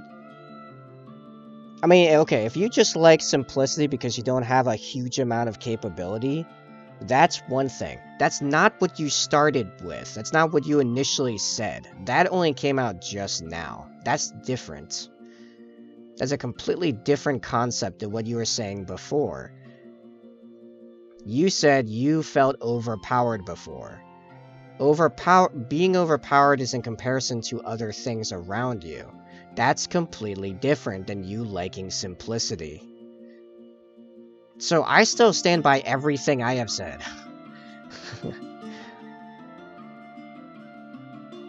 I didn't say I found high-level play boring. I said I prefer low-level play. No, I'm pretty sure you did say that. I'm scrolling up.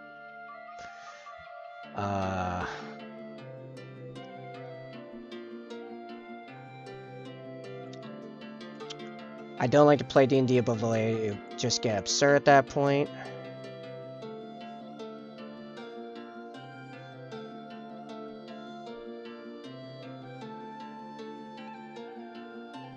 I like to feel death depending on my action. You don't get that at higher levels as your characters are basically gods. No, I actually know someone personally that had a epic level character, like a level 24 dwarf fighter, and he died. Like, he just got straight up, like, murked. Where you're not OP, and they, too many enemies slows combat, and it's not fun. High-level spell slots just remove all challenges.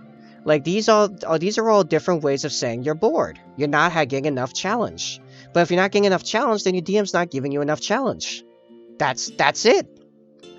I said high-level overpowered. They're not. Go to the planes. The other planes. There are crazy strong things. Even in the material plane, there are super strong things. They're very rare. They exist. Dragons. That's what dragons are for. Dragons, purple worms, ancient hags. There's dangerous stuff. You're not being exposed to it, though. That's why one of my favorite jokes to make when playing D&D, whenever it comes of, like, there might be a monster coming, I'm like, hey, it's a purple worm, because a purple worm will romp whatever party I'm in when I'm making that joke. Because the purple worm's really strong. Like, it's not even that you're overpowered. All the power means is that you have access to a greater degree of things you can do and not instantly die. Like, go to the other planes, or hunt down a Tarrasque, or whatever.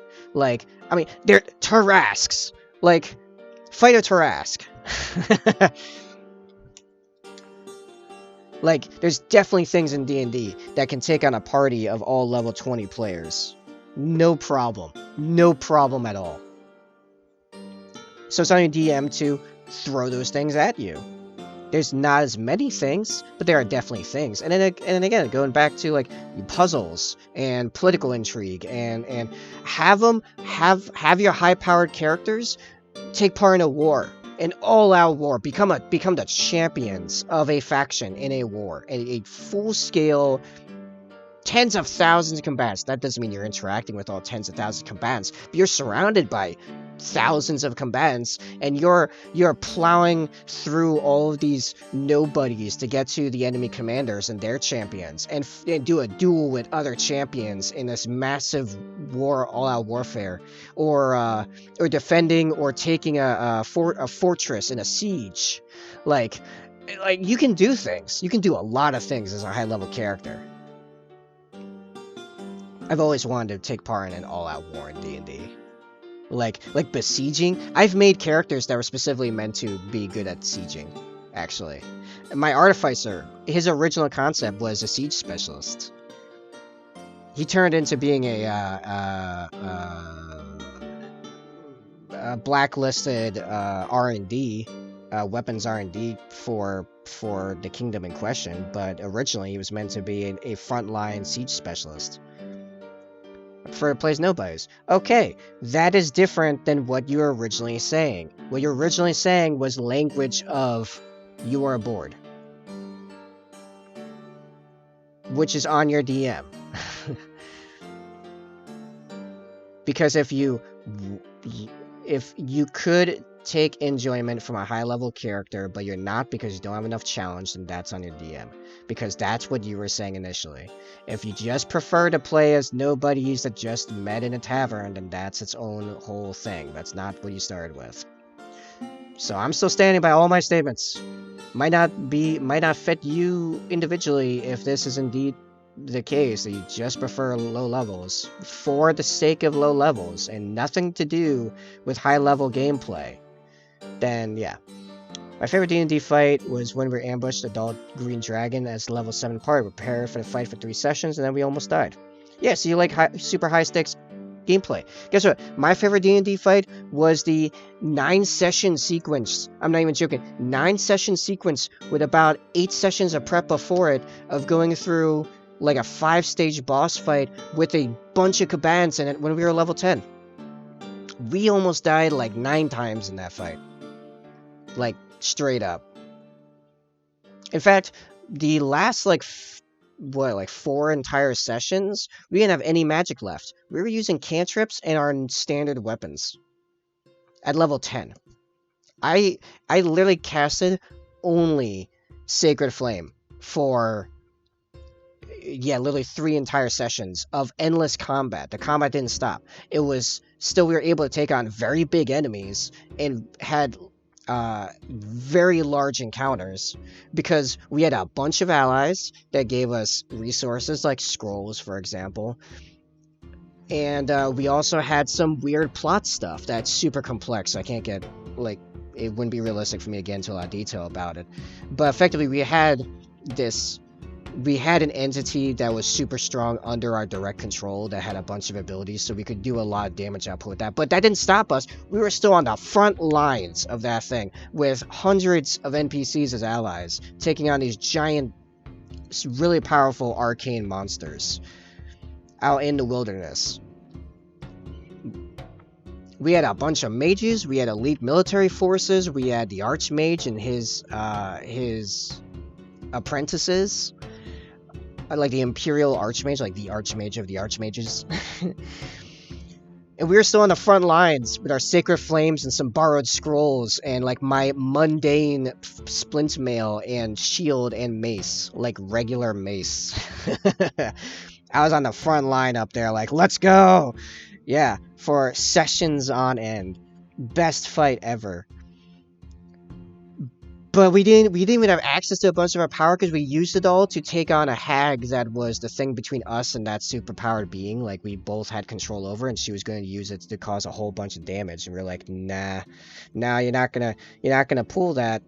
So we went up against her, 1v4.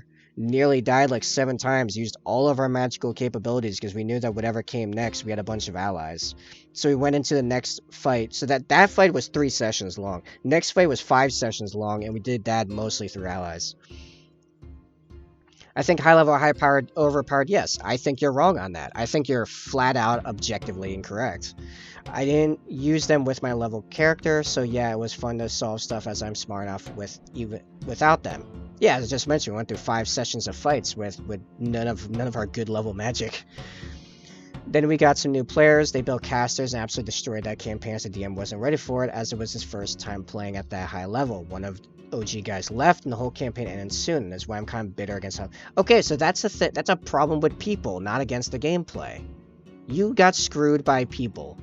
You had a DM that was not ready for the players he accepted into the game. He did not control the game as a DM should. So again, yeah, and it wasn't because that's still inexperience. So he wasn't a good DM. That's not because he's a bad person. He just didn't have the skill and the experience and the knowledge to be a good DM. And now you're bitter about it. Because you had a bad experience. That was because of people, not the game. The game is still very good at high levels. I think in some ways it gets better. Like, yes, there's a certain, like, nostalgic veneer around being a low-level character just starting out. And, like, they have nothing but high hopes in front of you. Because you're level 1 and you just met some friends and you're ready to kill some stuff. So let's go beat up some goblins. Yes, that's an amazing thing in itself. But you know what also is amazing is lining up with your 3 to 5 companions you've gone through hell and high water with as level 15 badasses ready to take down an entire fortress full of enemies. And for political complications, they can't send the army in, so they send in you. And you could have easily scaled stuff to hit you harder, which you can hardly blame someone for. I wasn't blaming them. I just said the fact they weren't a good DM. See, you're adding blame onto me saying observations. I'm not blaming. I said they couldn't do X. You don't need to be an experienced DM to know how to counter spellcasters. Throw in anti-caster stuff. Put melee fighters in their mouth. Logic effects. Or rogues. Invisible people. Not all casters can just see invisible people. Throw in some invisible rogues. Why didn't he hit the casters? They're not going to agree to disagree, right? Well, you can agree to disagree. I'm going to say the DM just didn't do it well. He didn't do it well. It's, again, not saying he's a bad person. He didn't control the campaign. That happens. I've run into a lot of bad DMs. I usually don't stay in the games very long because the scale of the games that I enjoy, massive open world, long-term campaigns with big consequences for big decisions, and it's all very epic from beginning to end. From level 1 to level 30, whatever. Not that I've gone nearly that high. I need good DMs for that, so I'm very picky. I'm very picky about my DMs. For long-term campaigns. Oh yeah, I already have some yellow ink on the palette. What am I doing? Like, you can just screw up stuff. We're human. It happens.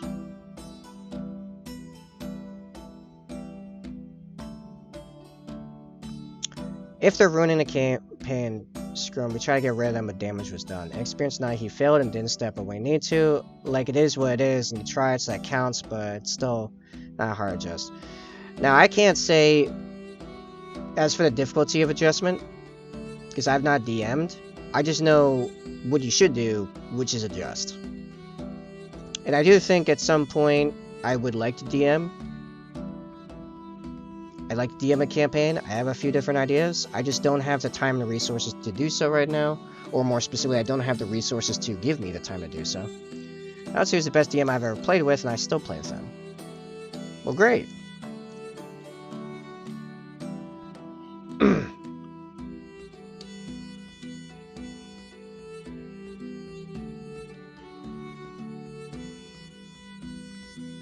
Now, I will say, as far as I'm concerned, I've had the privilege of playing with some DMs that I would say are world-class DMs. Like my cleric campaign DM. I sorely wish that was a campaign that was being broadcasted or recorded or something. Because he is such a good DM. On every level. Every level. Like, the world building. Amazing. The characters. Believable. he voices all of them. They're all different voices. They're unique and recognizable voices. His puzzles actually get you thinking. The combat, I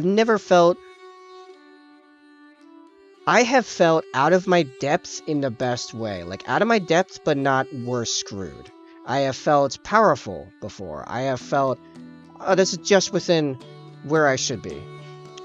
I have felt we would be screwed if not for these allies that we have gone well out of our way to acquire. These enemies are worth my respect and my hate in equal measure. Like, some of these enemies I begrudgingly like. It's amazing. It's such a good campaign. And I am always excited about becoming more powerful. You ready for weird story time? I'm ready for weird story time. Lilith Hesperax. Isn't that the Drukhari chick? Hold on, I have to double check, make sure it's the name I think it is.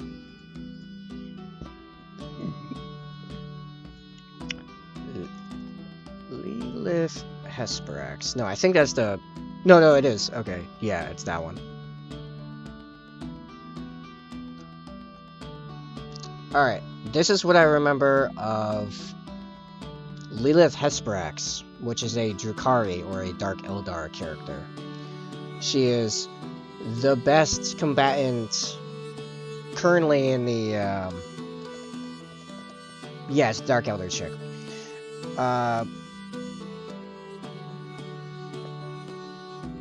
The best combatant in the arenas, to my knowledge. And one of the most dangerous individual Drukhari you can encounter. She has individually taken down elite Space Marines in one-on-one combat, as well as like other. I think she's taken on like large Tyranid bioforms, 1v1. A lot. She's killed a lot of stuff. Let's see, what else is there about her?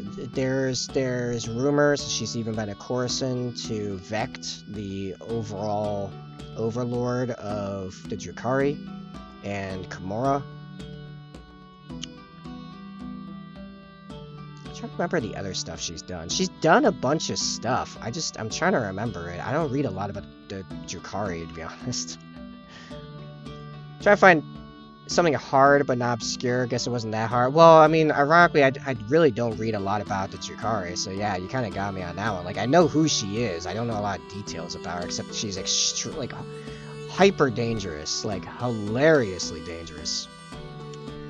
I see a potato, which is about it. Like, what's with the resolution there? Jeez. All right, that skull's looking pretty good for. Like that? Yeah. Oh, I think there should be a little dot on that bottom right corner there. So, potato, we are mostly talking about D&D and D&D balance and high levels versus low levels. Man, I want to do a really high level thing now. I guess that means I just want to do more of my cleric campaign, I suppose. Oh yeah, I'm in the mood for it now. Good, I will try harder next time. Okay.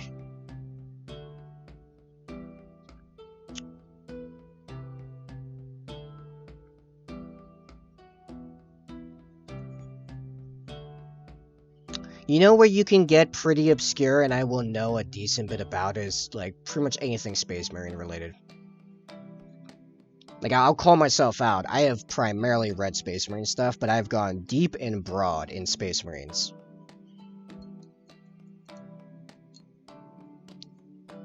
Space Marines, Primarchs, like that whole section of the lore. How much do you know about Tal? A little bit, like a lot of the basics, at least.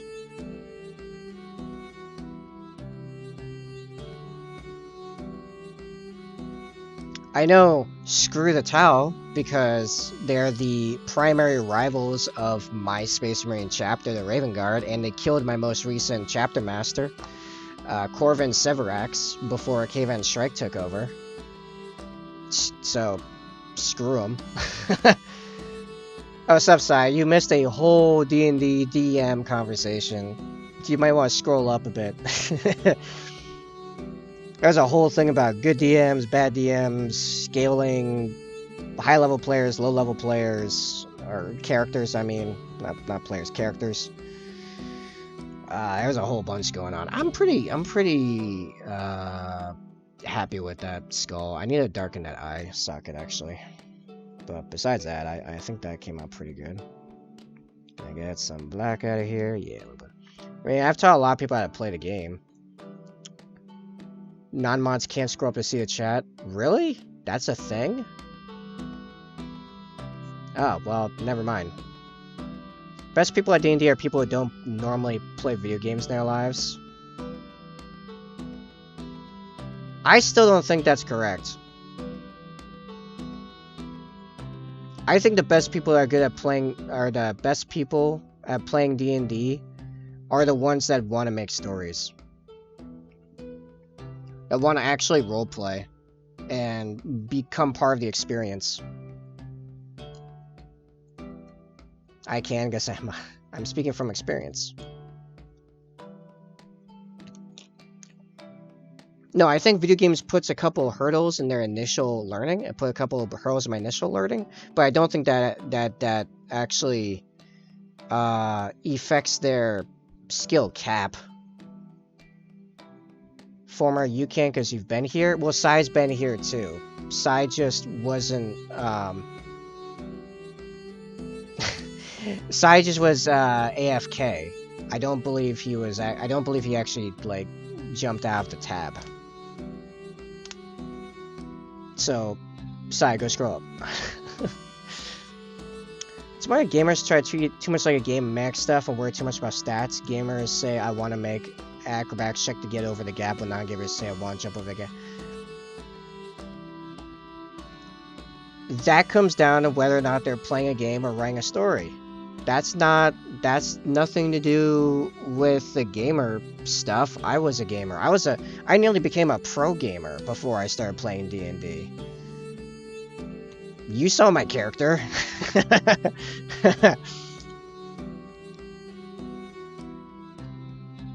Yeah, former Albania. Watch out. Watch out. Former's coming for you. He's got a hammer. That is athletics, though. Man, got you there, Sai. He ain't wrong. That's an athletics check to jump.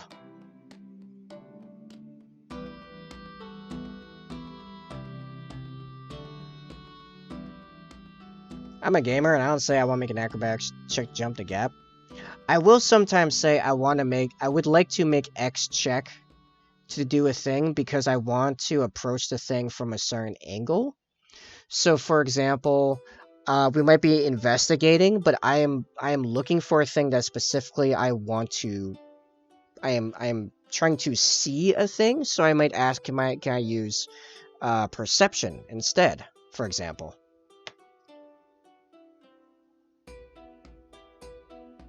No, athletics is how you would normally jump a gap. What are you talking about, Sai? No. Like, I will look this up right now. 5e, jumping.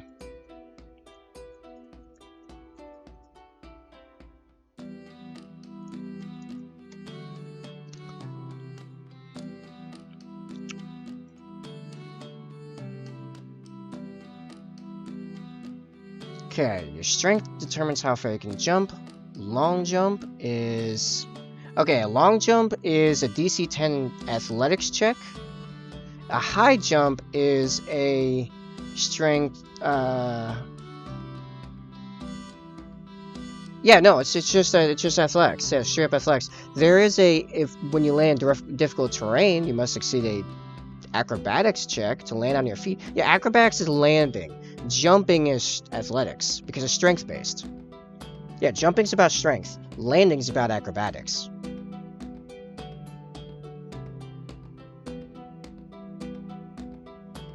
talking literal 5e jumping stats that goes into your weight and height. Okay, so I'm gonna read D&D Wiki 5e jumping. Your strength determines how far you can jump. Long jump. When you make a long jump, you can cover a number of feet up to your strength score if you move at least 10 feet on foot immediately before the jump. When you make a standing long jump, you can leap only half the distance. Either way, each foot you clear on the jump costs a foot of movement. This rule assumes that the height of your jump doesn't matter, such as a jump across a stream or a chasm. At your GM's option, you must succeed a DC 10 Strength Athletics check to clear a low obstacle, no taller than a quarter of the jump's distance, such as a hedge or low wall, otherwise you hit it. When you land in difficult terrain, you must succeed on a DC 10 Dexterity Acrobatics check to land on your feet, otherwise you land prone. High jump. When you make a high jump, you leap into the air a number of feet equal to 3 plus your strength modifier. If you're at least 10 feet on... If you move at least 10 feet on foot immediately before the jump. When you make a standing high jump, you can jump only half a distance. Either way, each foot you clear on a jump costs a foot of movement. In some circumstances, your GM might allow you to make a strength athletics check to jump higher than you normally can. You can extend your arms half your height above yourself during a jump. Thus, you can reach above you a distance equal to the height of the jump plus 1/2 times your height. So everything is actually strength based except landing, which is or everything's athletics checks except landing, because athletics or your strength is how much you can like, okay, hyper acrobatic person, like say a yogi in real life, a lot of flexibility, doesn't mean they can jump high, but a guy with really strong legs, he can jump high. Now, the Barb can with 0 dex not jump higher than the freaking dexterous rogue. Screw that. Well, that's a GM choice. Then you just change the rules as a GM, as your leisure as a GM. So, yeah. But no, we're right. Like, jumping in canon standard 5e rules, that's strength. That's athletics. In Olympics, who does long jumps? Athletes or acrobats? Athletes. Acrobats are athletes. Yeah, but not all athletes are acrobats. But most athletes can jump pretty well. Basketball players. Are basketball players athletes, or are they athletic, or are they acrobatic? Honestly, are basketball players athletic or acrobatic? He's strong leg to jump far. Yeah, no, he's right. They're athletic. Yeah, they're athletic. No, they're athletic. Like, okay, how many basketball players do you think can do a backflip or a cartwheel? Basketball players don't need to jump? Are you kidding me? Are you... What? They just reach up for it? No, they jump. They're jumping over each other all the time. Have you never watched a basketball game? I played a bunch of basketball back in the high school. I didn't play on a team or anything, but I had a bunch of friends that are super into basketball. Yeah, like, what? Basketball? You're jumping all the time. By the way, I preferred football, but all my friends preferred to play basketball more often, so I played a lot of basketball. I was never good at it. No wonder. I'm short and I'm not really athletic. Have you ever seen a freaking basketball? Yeah, no kidding. You did a good job, man. No, jumping is athletics. Like, straight up. That's how it works.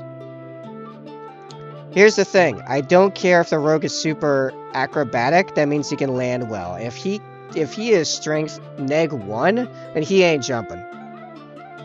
I have played before a rogue that was strength -1.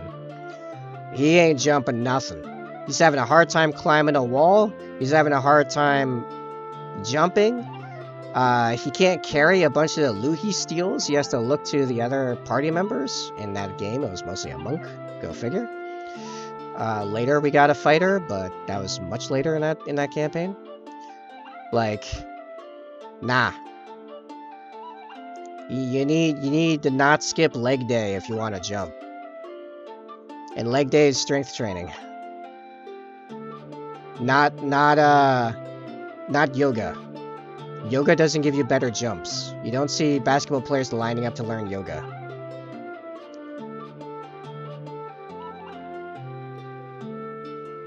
Or at least not for athletic reasons, anyway. I almost had to say something from Lurk until I saw he's messing up. Oh, hey, Venom. Glad to know I have actually had a mod this entire time, if I needed one. Okay, I used a bad example. My point was gamers trying to ask the DM to give them checks rather than letting the checks come to them. Yoga is so old people convince themselves they are working out.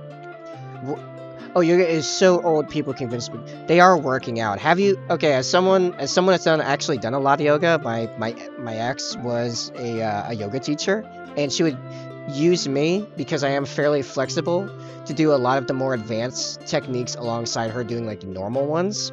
Yoga is definitely working out, man. Like, quit the copium. Quit the copium. Dude, can you do a headstand? Straight up, can you do a headstand? At least back when I was doing yoga, I could do a headstand. Which, that's a lot of core strength, by the way. Yes? Yeah, that's some cap on that.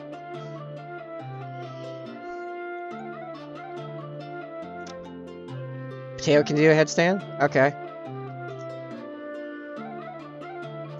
Let me think. What was some of the other crazy stuff I could do? The best thing I was at was actually balance.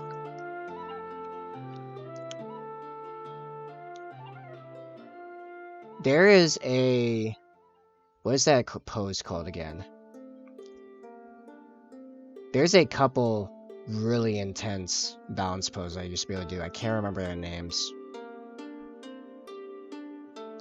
And you can all watch basically live yoga examples Patreon, Discord video chats by joining Patreon. You know what? Screw it. Yeah.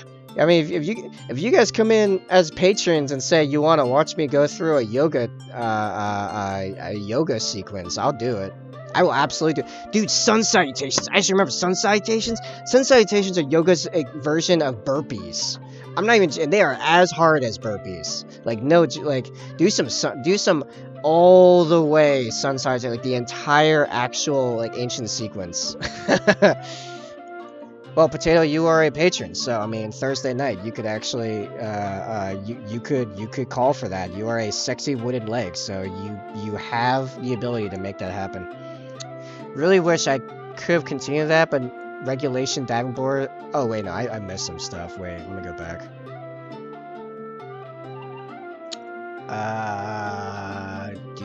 In high school, I did varsity springboard diving, 1 mirror and 3 mirrors all 4 years. Cool. Really wish I could have continued that, but regulation diving boards are a thing that just exists. It's too dangerous to keep them anywhere but like schools and organizations. Public pools never. Fair enough. Fortunately, I can't because I work at those times table. Oh yeah, right. We need to find another time that I can do the Discord streams at. The problem is I only really have Thursdays and Saturdays to work with. Because like I have D&D like a lot of the day Sunday, and the rest of the week I'm here. I just remember I have a ton of D stuff to work on back on the grind. Comes in, riles us all stuff with lies, and then just leaves like that. Because he has DMing to do.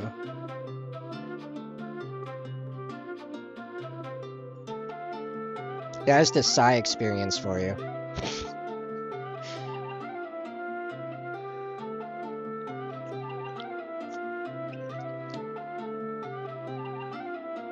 DMing. Damn, man. Also, you should see like really old school yoga teachers. They are fit. I mean, they are like not chunky, but they are toned.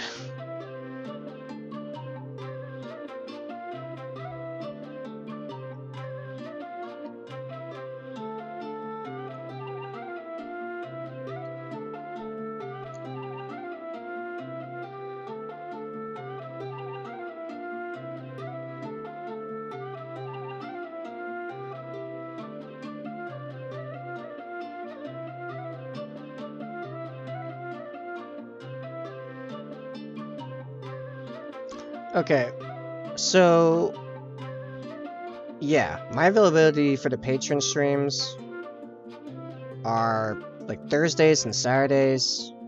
I They're gonna be flexible on the times Thursday and Saturdays, but yeah, Mike and Venom need to figure out what a good time for them is, and then tell me. You don't use legs to play soccer. Just make history checks to win. Alright, I'm out of here. Psy probably. Psionics is magic? Yeah. Not sure why that had to be highlighted. I'm fine with psionics being considered magic. Alright. Literally, that's the magic of 40k. Like, tell us something we don't know. Like, all magic in 40k is psionics. Yeah, I'm okay with that. I don't care. Yeah, well, you don't like my preference for DMs and role players, so screw you too. I actually don't know a huge amount of D&D psionics, but the little bit I do know, it's like, yeah, it just sounds like another flavor of magic. That ruins the entire rules out. Psionics works. Psionics is 100% magic. Well, here we go. Now it's just... Now the chat is in balance again. Sai came in and riled all us up about basketball, which is really funny because normally I don't give a crap about sports. And then we rile him up about psionics.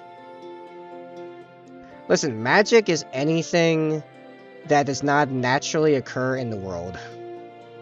Psionics sounds non-natural.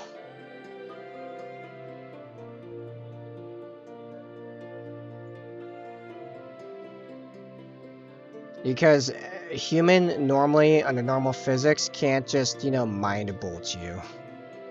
I don't know if that's a thing in psionics, but anyway. Football was never real, it's only a trick played on your brain by the government. Oh, jeez. It's not how that works. Are you saying it's conspiracy theory time? Also, I don't know if that was the stomp for dinner, or if that was just people walking around loudly. It's only 5:30 though. Oh, that might be in the door, actually. Never mind. It's the light is on. Takes deep breath, jet fuel. Yo, you want me to go into jet fuel? I can go into jet fuel right now. You want people to get angry? I will go into jet fuel. I got a whole thing about jet fuel, and it's probably not in the direction people like it. You talking about pigeons? No, I am talking about jet fuel.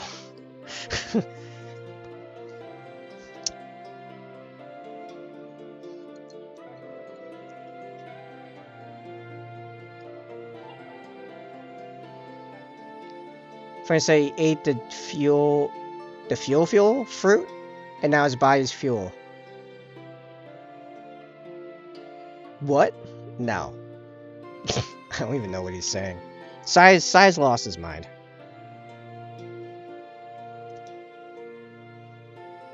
Yo, I'm real tempted to go into a whole 9/11 combo right now. A reference you don't get? Apparently. Sorry, I don't get bad references. Think Sai's talking One Piece. So like I said, I don't get bad references. I only get good and based references. Must be appropriately pilled. I am a bad person. I never said I was a good person. So there. What you gonna do about that, huh? What's your plan of attack now?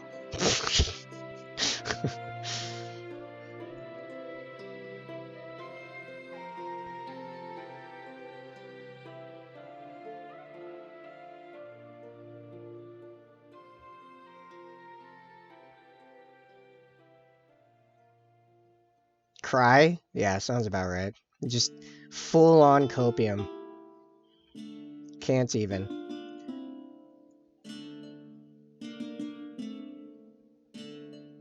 Okay, just because I feel like I really need to get it off my chest, I am 110% in the camp that 9/11 was completely an inside US government job.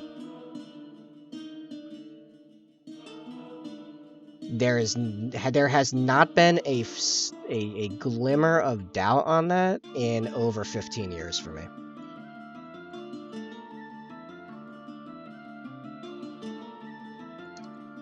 Alright, so now that's out of the way. And if you guys want to hear about the jet fuel thing, I can explain the jet fuel in detail. Along with a bunch of other stuff. Oh, 100% was inside. Yeah, right. Thank you. I feel like at this point most of the United States agrees that was an inside job. At this point, like we've had what 21 years to digest it. Like come on, none of it makes sense anymore. Not a single thing that happened that day makes sense anymore.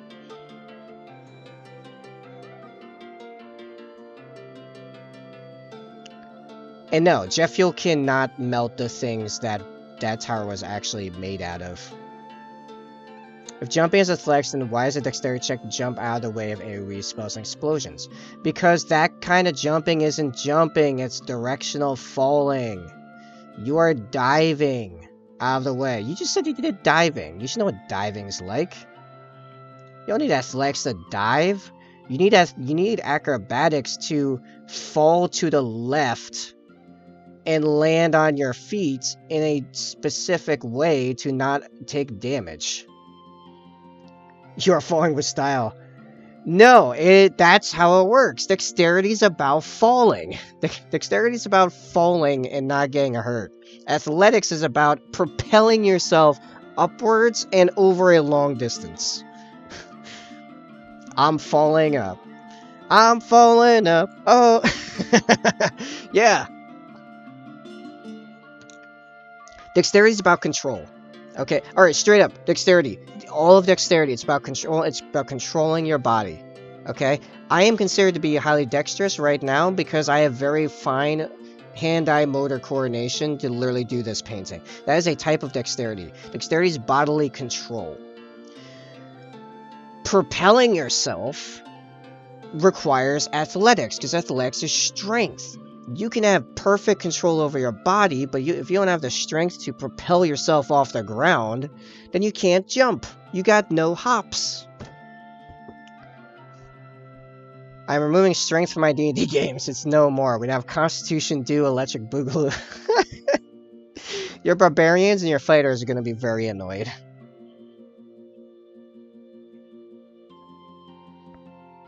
Dex checks are all about the ability to duck fast enough. Yeah, that too. Because it's bodily control. It doesn't require strength to have bodily control. It requires fine amounts of mental control over finely tuned small muscle groups in your body. Athletics is the ability to output strength in large quantities or over large quantities of strength output or large quantities of time. How fast your body can react to stuff. Right, reflexes. Reflexes fall under dexterity in D&D. You should worry more about your ability to duck fast enough in a minute here. Hey, I got high dex. It's fine. Me as a person that has high dex, I actually do have very high reflexes. So it's all good. I have high reflexes. I have fine motor control. I also have high int. So, you know, decent constitution. I am effectively...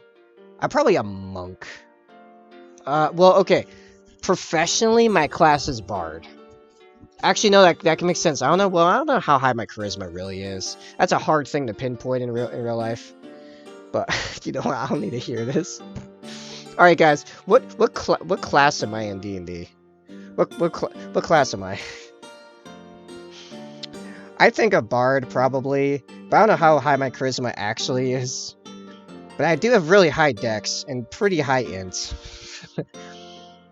So you guys tell me.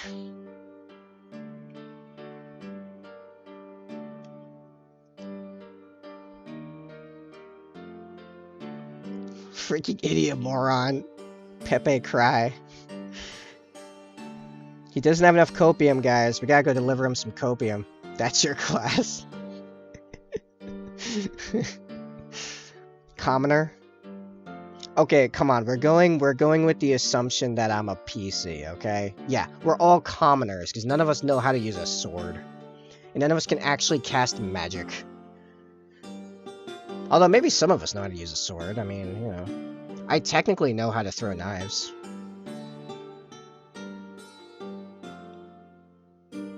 I beg your pardon? What?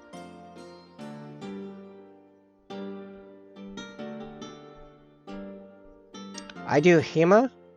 Okay, there you go. You know how to use a sword, so you're a fighter. Probably. Speak for yourself. Okay, none of us know how to cast magic. I can say that with some... Or at least like D&D style magic anyway. So I can say that with some confidence. So I don't think anyone in here is a wizard, a warlock, a sorcerer, or a... like a... I mean, I guess you could still be a druid if you're really good at gardening.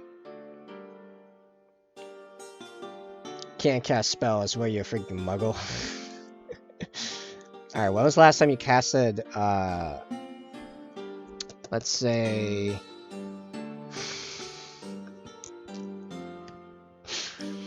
You know what? I casted Mind Sliver earlier when... Actually, almost every statement I've made about D&D today, I've casted... That's me casting Mind Sliver on Sai. My mom can cast Locate Object Watch. I'm sure that's what she has to cast every night for you, huh?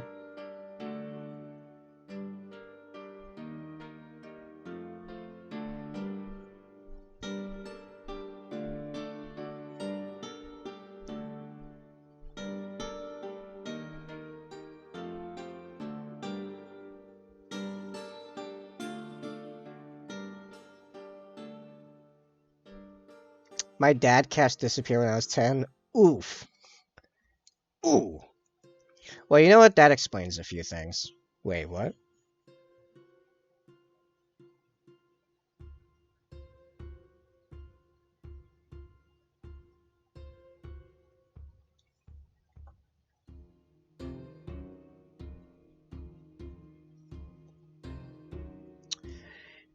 This right here is just me casting Prestidigitation extremely slowly to alter its colors.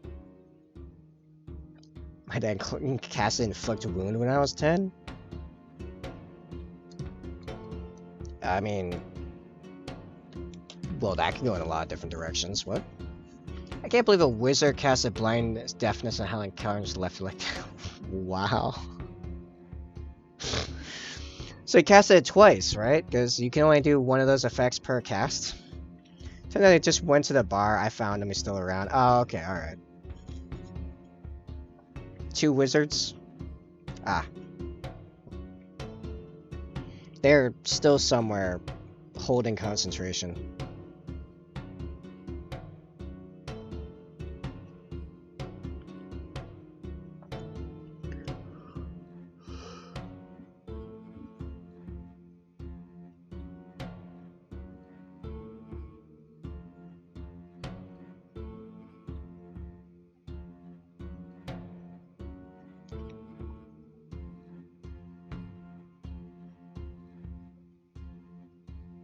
What time is it? Quarter of? Dinner should be soon. Yes. I am quite hungry. I am painting out of frame. One Helen her and one Keller her. Wow. I feel like I want that in the quote archive, but I'll have to change the wording on it. Actually, yeah, Venom, go ahead and add that to the quotes, and I will change that to say you said it later, because that's a keeper right there. I'm tempted to scroll up and add also whatever that basketball one Sai said before that had us all screaming.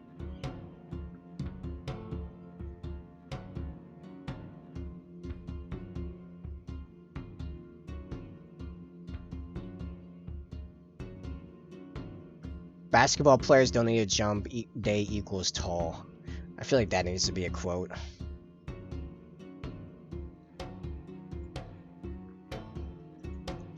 Yeah, I'll change that to say you later.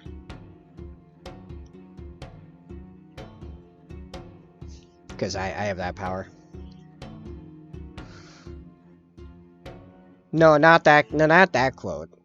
I mean the basketball one. We need the basketball player one. That was a gem right there. It is.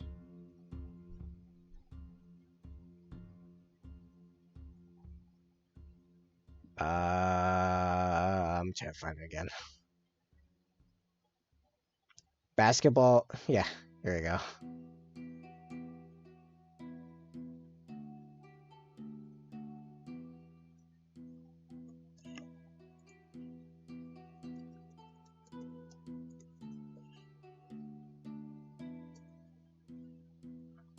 Okay.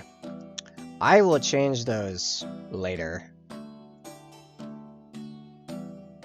You can have that one as a freebie. No. We're making sure it's all correct. Actually, I will go and mix it up right now and change it so I don't forget. Where are the quotes? Quotes.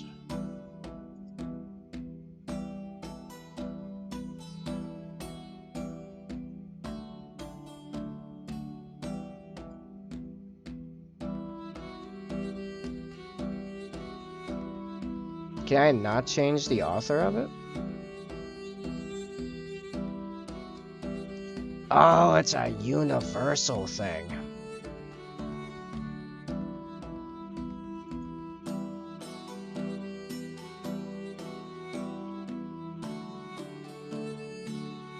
Okay, well, I can remove my name. It unfortunately removes my name from all of them, but you know, I guess that's how it'll be.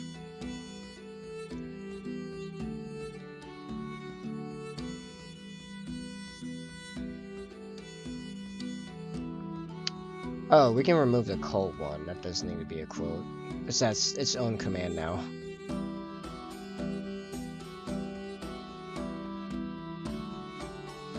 Yeah, you don't want to catch the smoke for the stuff you say now. Add a author at the end of the quote line. We could, but I'm not. There's not really a good connection. I mean, I'll see if I can look into it later, but I don't see an obvious way of connecting. Like the user tag to. Like there's no thing in here to. Oh, you mean in the message itself? Okay, yeah, no, that's a thing. Actually, you are right. Okay, hold on. Yeah, when you actually put in the quote, when you type out the quote, you put the author. Actually, that's the obvious. That's just so obvious. It's dumb. Okay. Okay, so from now on, when we put in new quotes, we need to put the author in there. I always forget where the E is in your name, Venom, because there's no E there.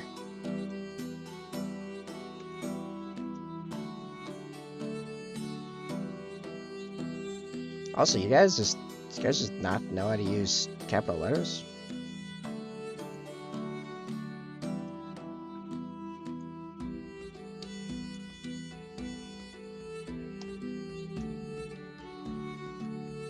Yeah, I was a dumb 12-year-old. I mean, fair. I made a pretty bad gamer tag when I was 14.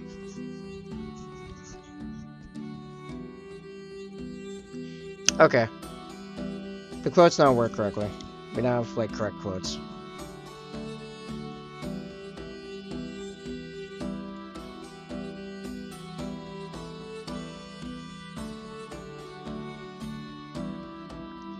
Oop. I tap my phone with my hand. I've had his name since 1997-ish. Oof. Yeah, I keep forgetting just how old you are. Been mine since about 2004. Basically, the tabletop I made about 3 years ago. My personal gamer tag I've had since in somewhere or another I've had since I was 15, so that's 13 years ago.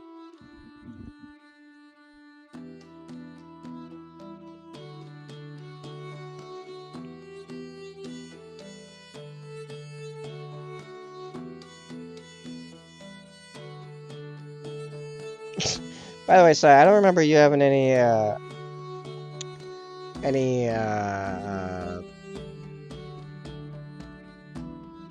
statements about 9/11 when that was brought up earlier. It seemed like you had an opinion and then you just backed off.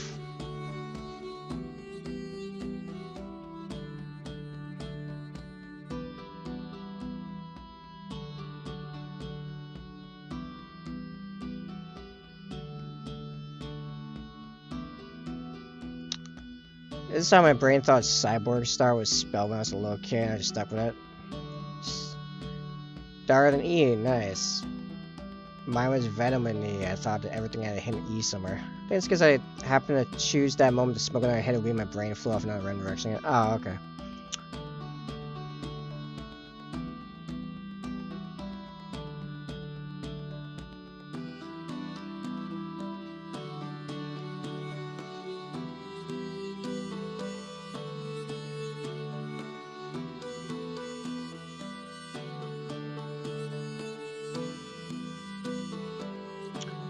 That's why you think jumping is athletics. It's the weed. Figured it out. Mystery solved. DM doesn't understand the basics of D&D attributes because of weed.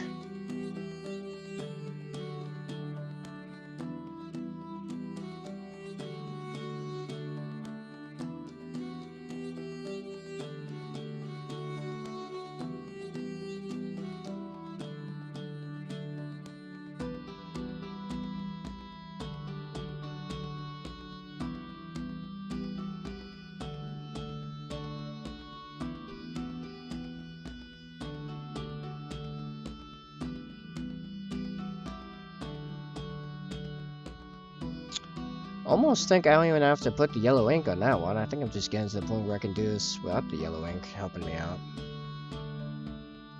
I'll put a little bit more.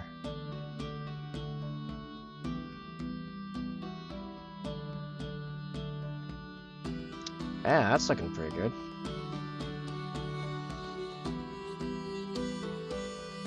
Yeah, you can definitely tell the difference between my newer and like my newer up here and my old up down here.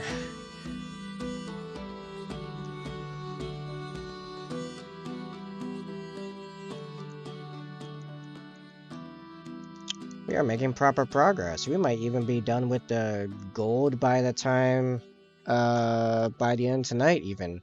So what do we have left? We have the shoulder trim and this skull. The Crozius head and pommel. And then deciding if we're doing that on the book. And the scroll case in the back.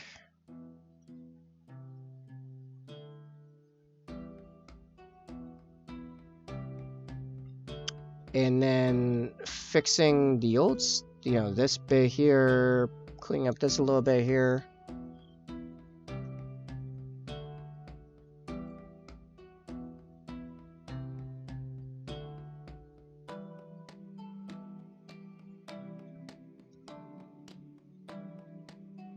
I'm still kind of iffy on the Iron Halo, but I don't know what to do about it. The thing's friggin' weird.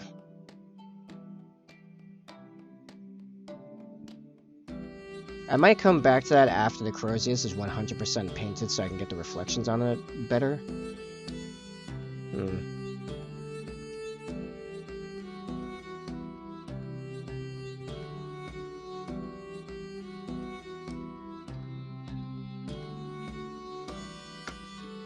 So, yeah. Any moment, dinner should be done. We have been going for 3 hours, 8 minutes. Because I started super late, because I had to go get food. Had to get groceries. Is there anyone we can raid right now? I mean, I'm sure there's people we can raid. Is there anyone we want to raid?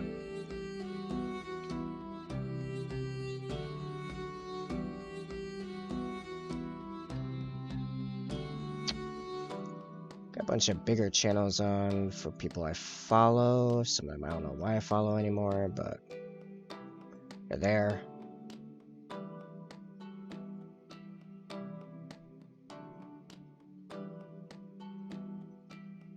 Anyone have any recommendations?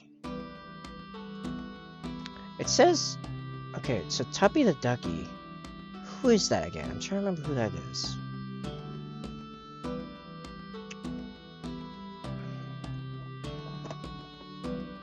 Actually, I can't even find him in the Warhammer category. Like, I follow him, but I wanted to see his...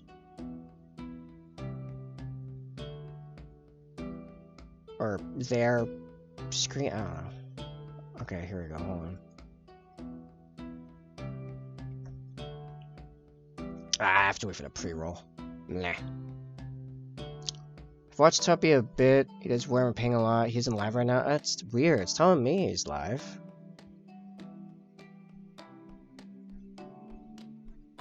Maybe he just went live?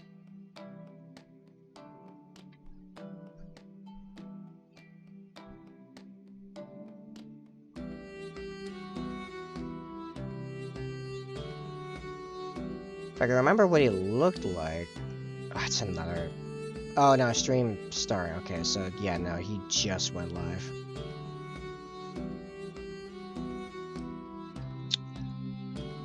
Alright, so we might come back to that. What about... Oh, nope, I clicked the wrong button. There we go. Who else? Let's find someone maybe a little on the lower end.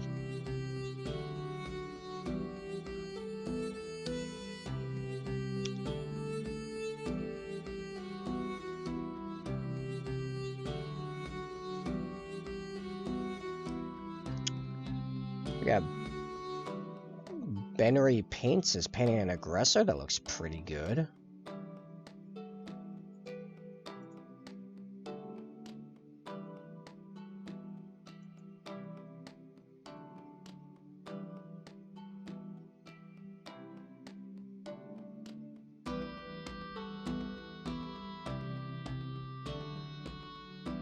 They're fairly new, 38 followers.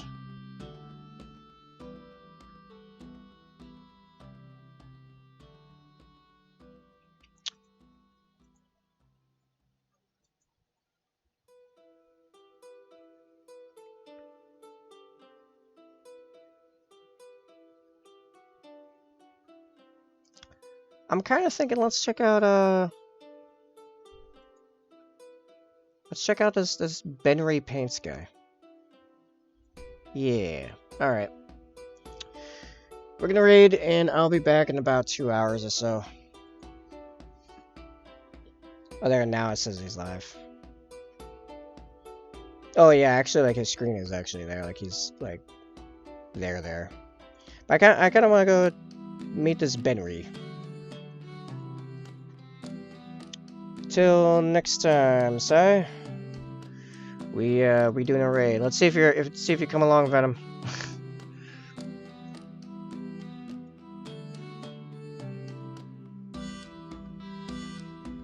For 5 years raid. Does I have 6 watching? It's probably gonna leave Venom behind again. I don't know. We'll see. If I don't see you later, have a good one, guys.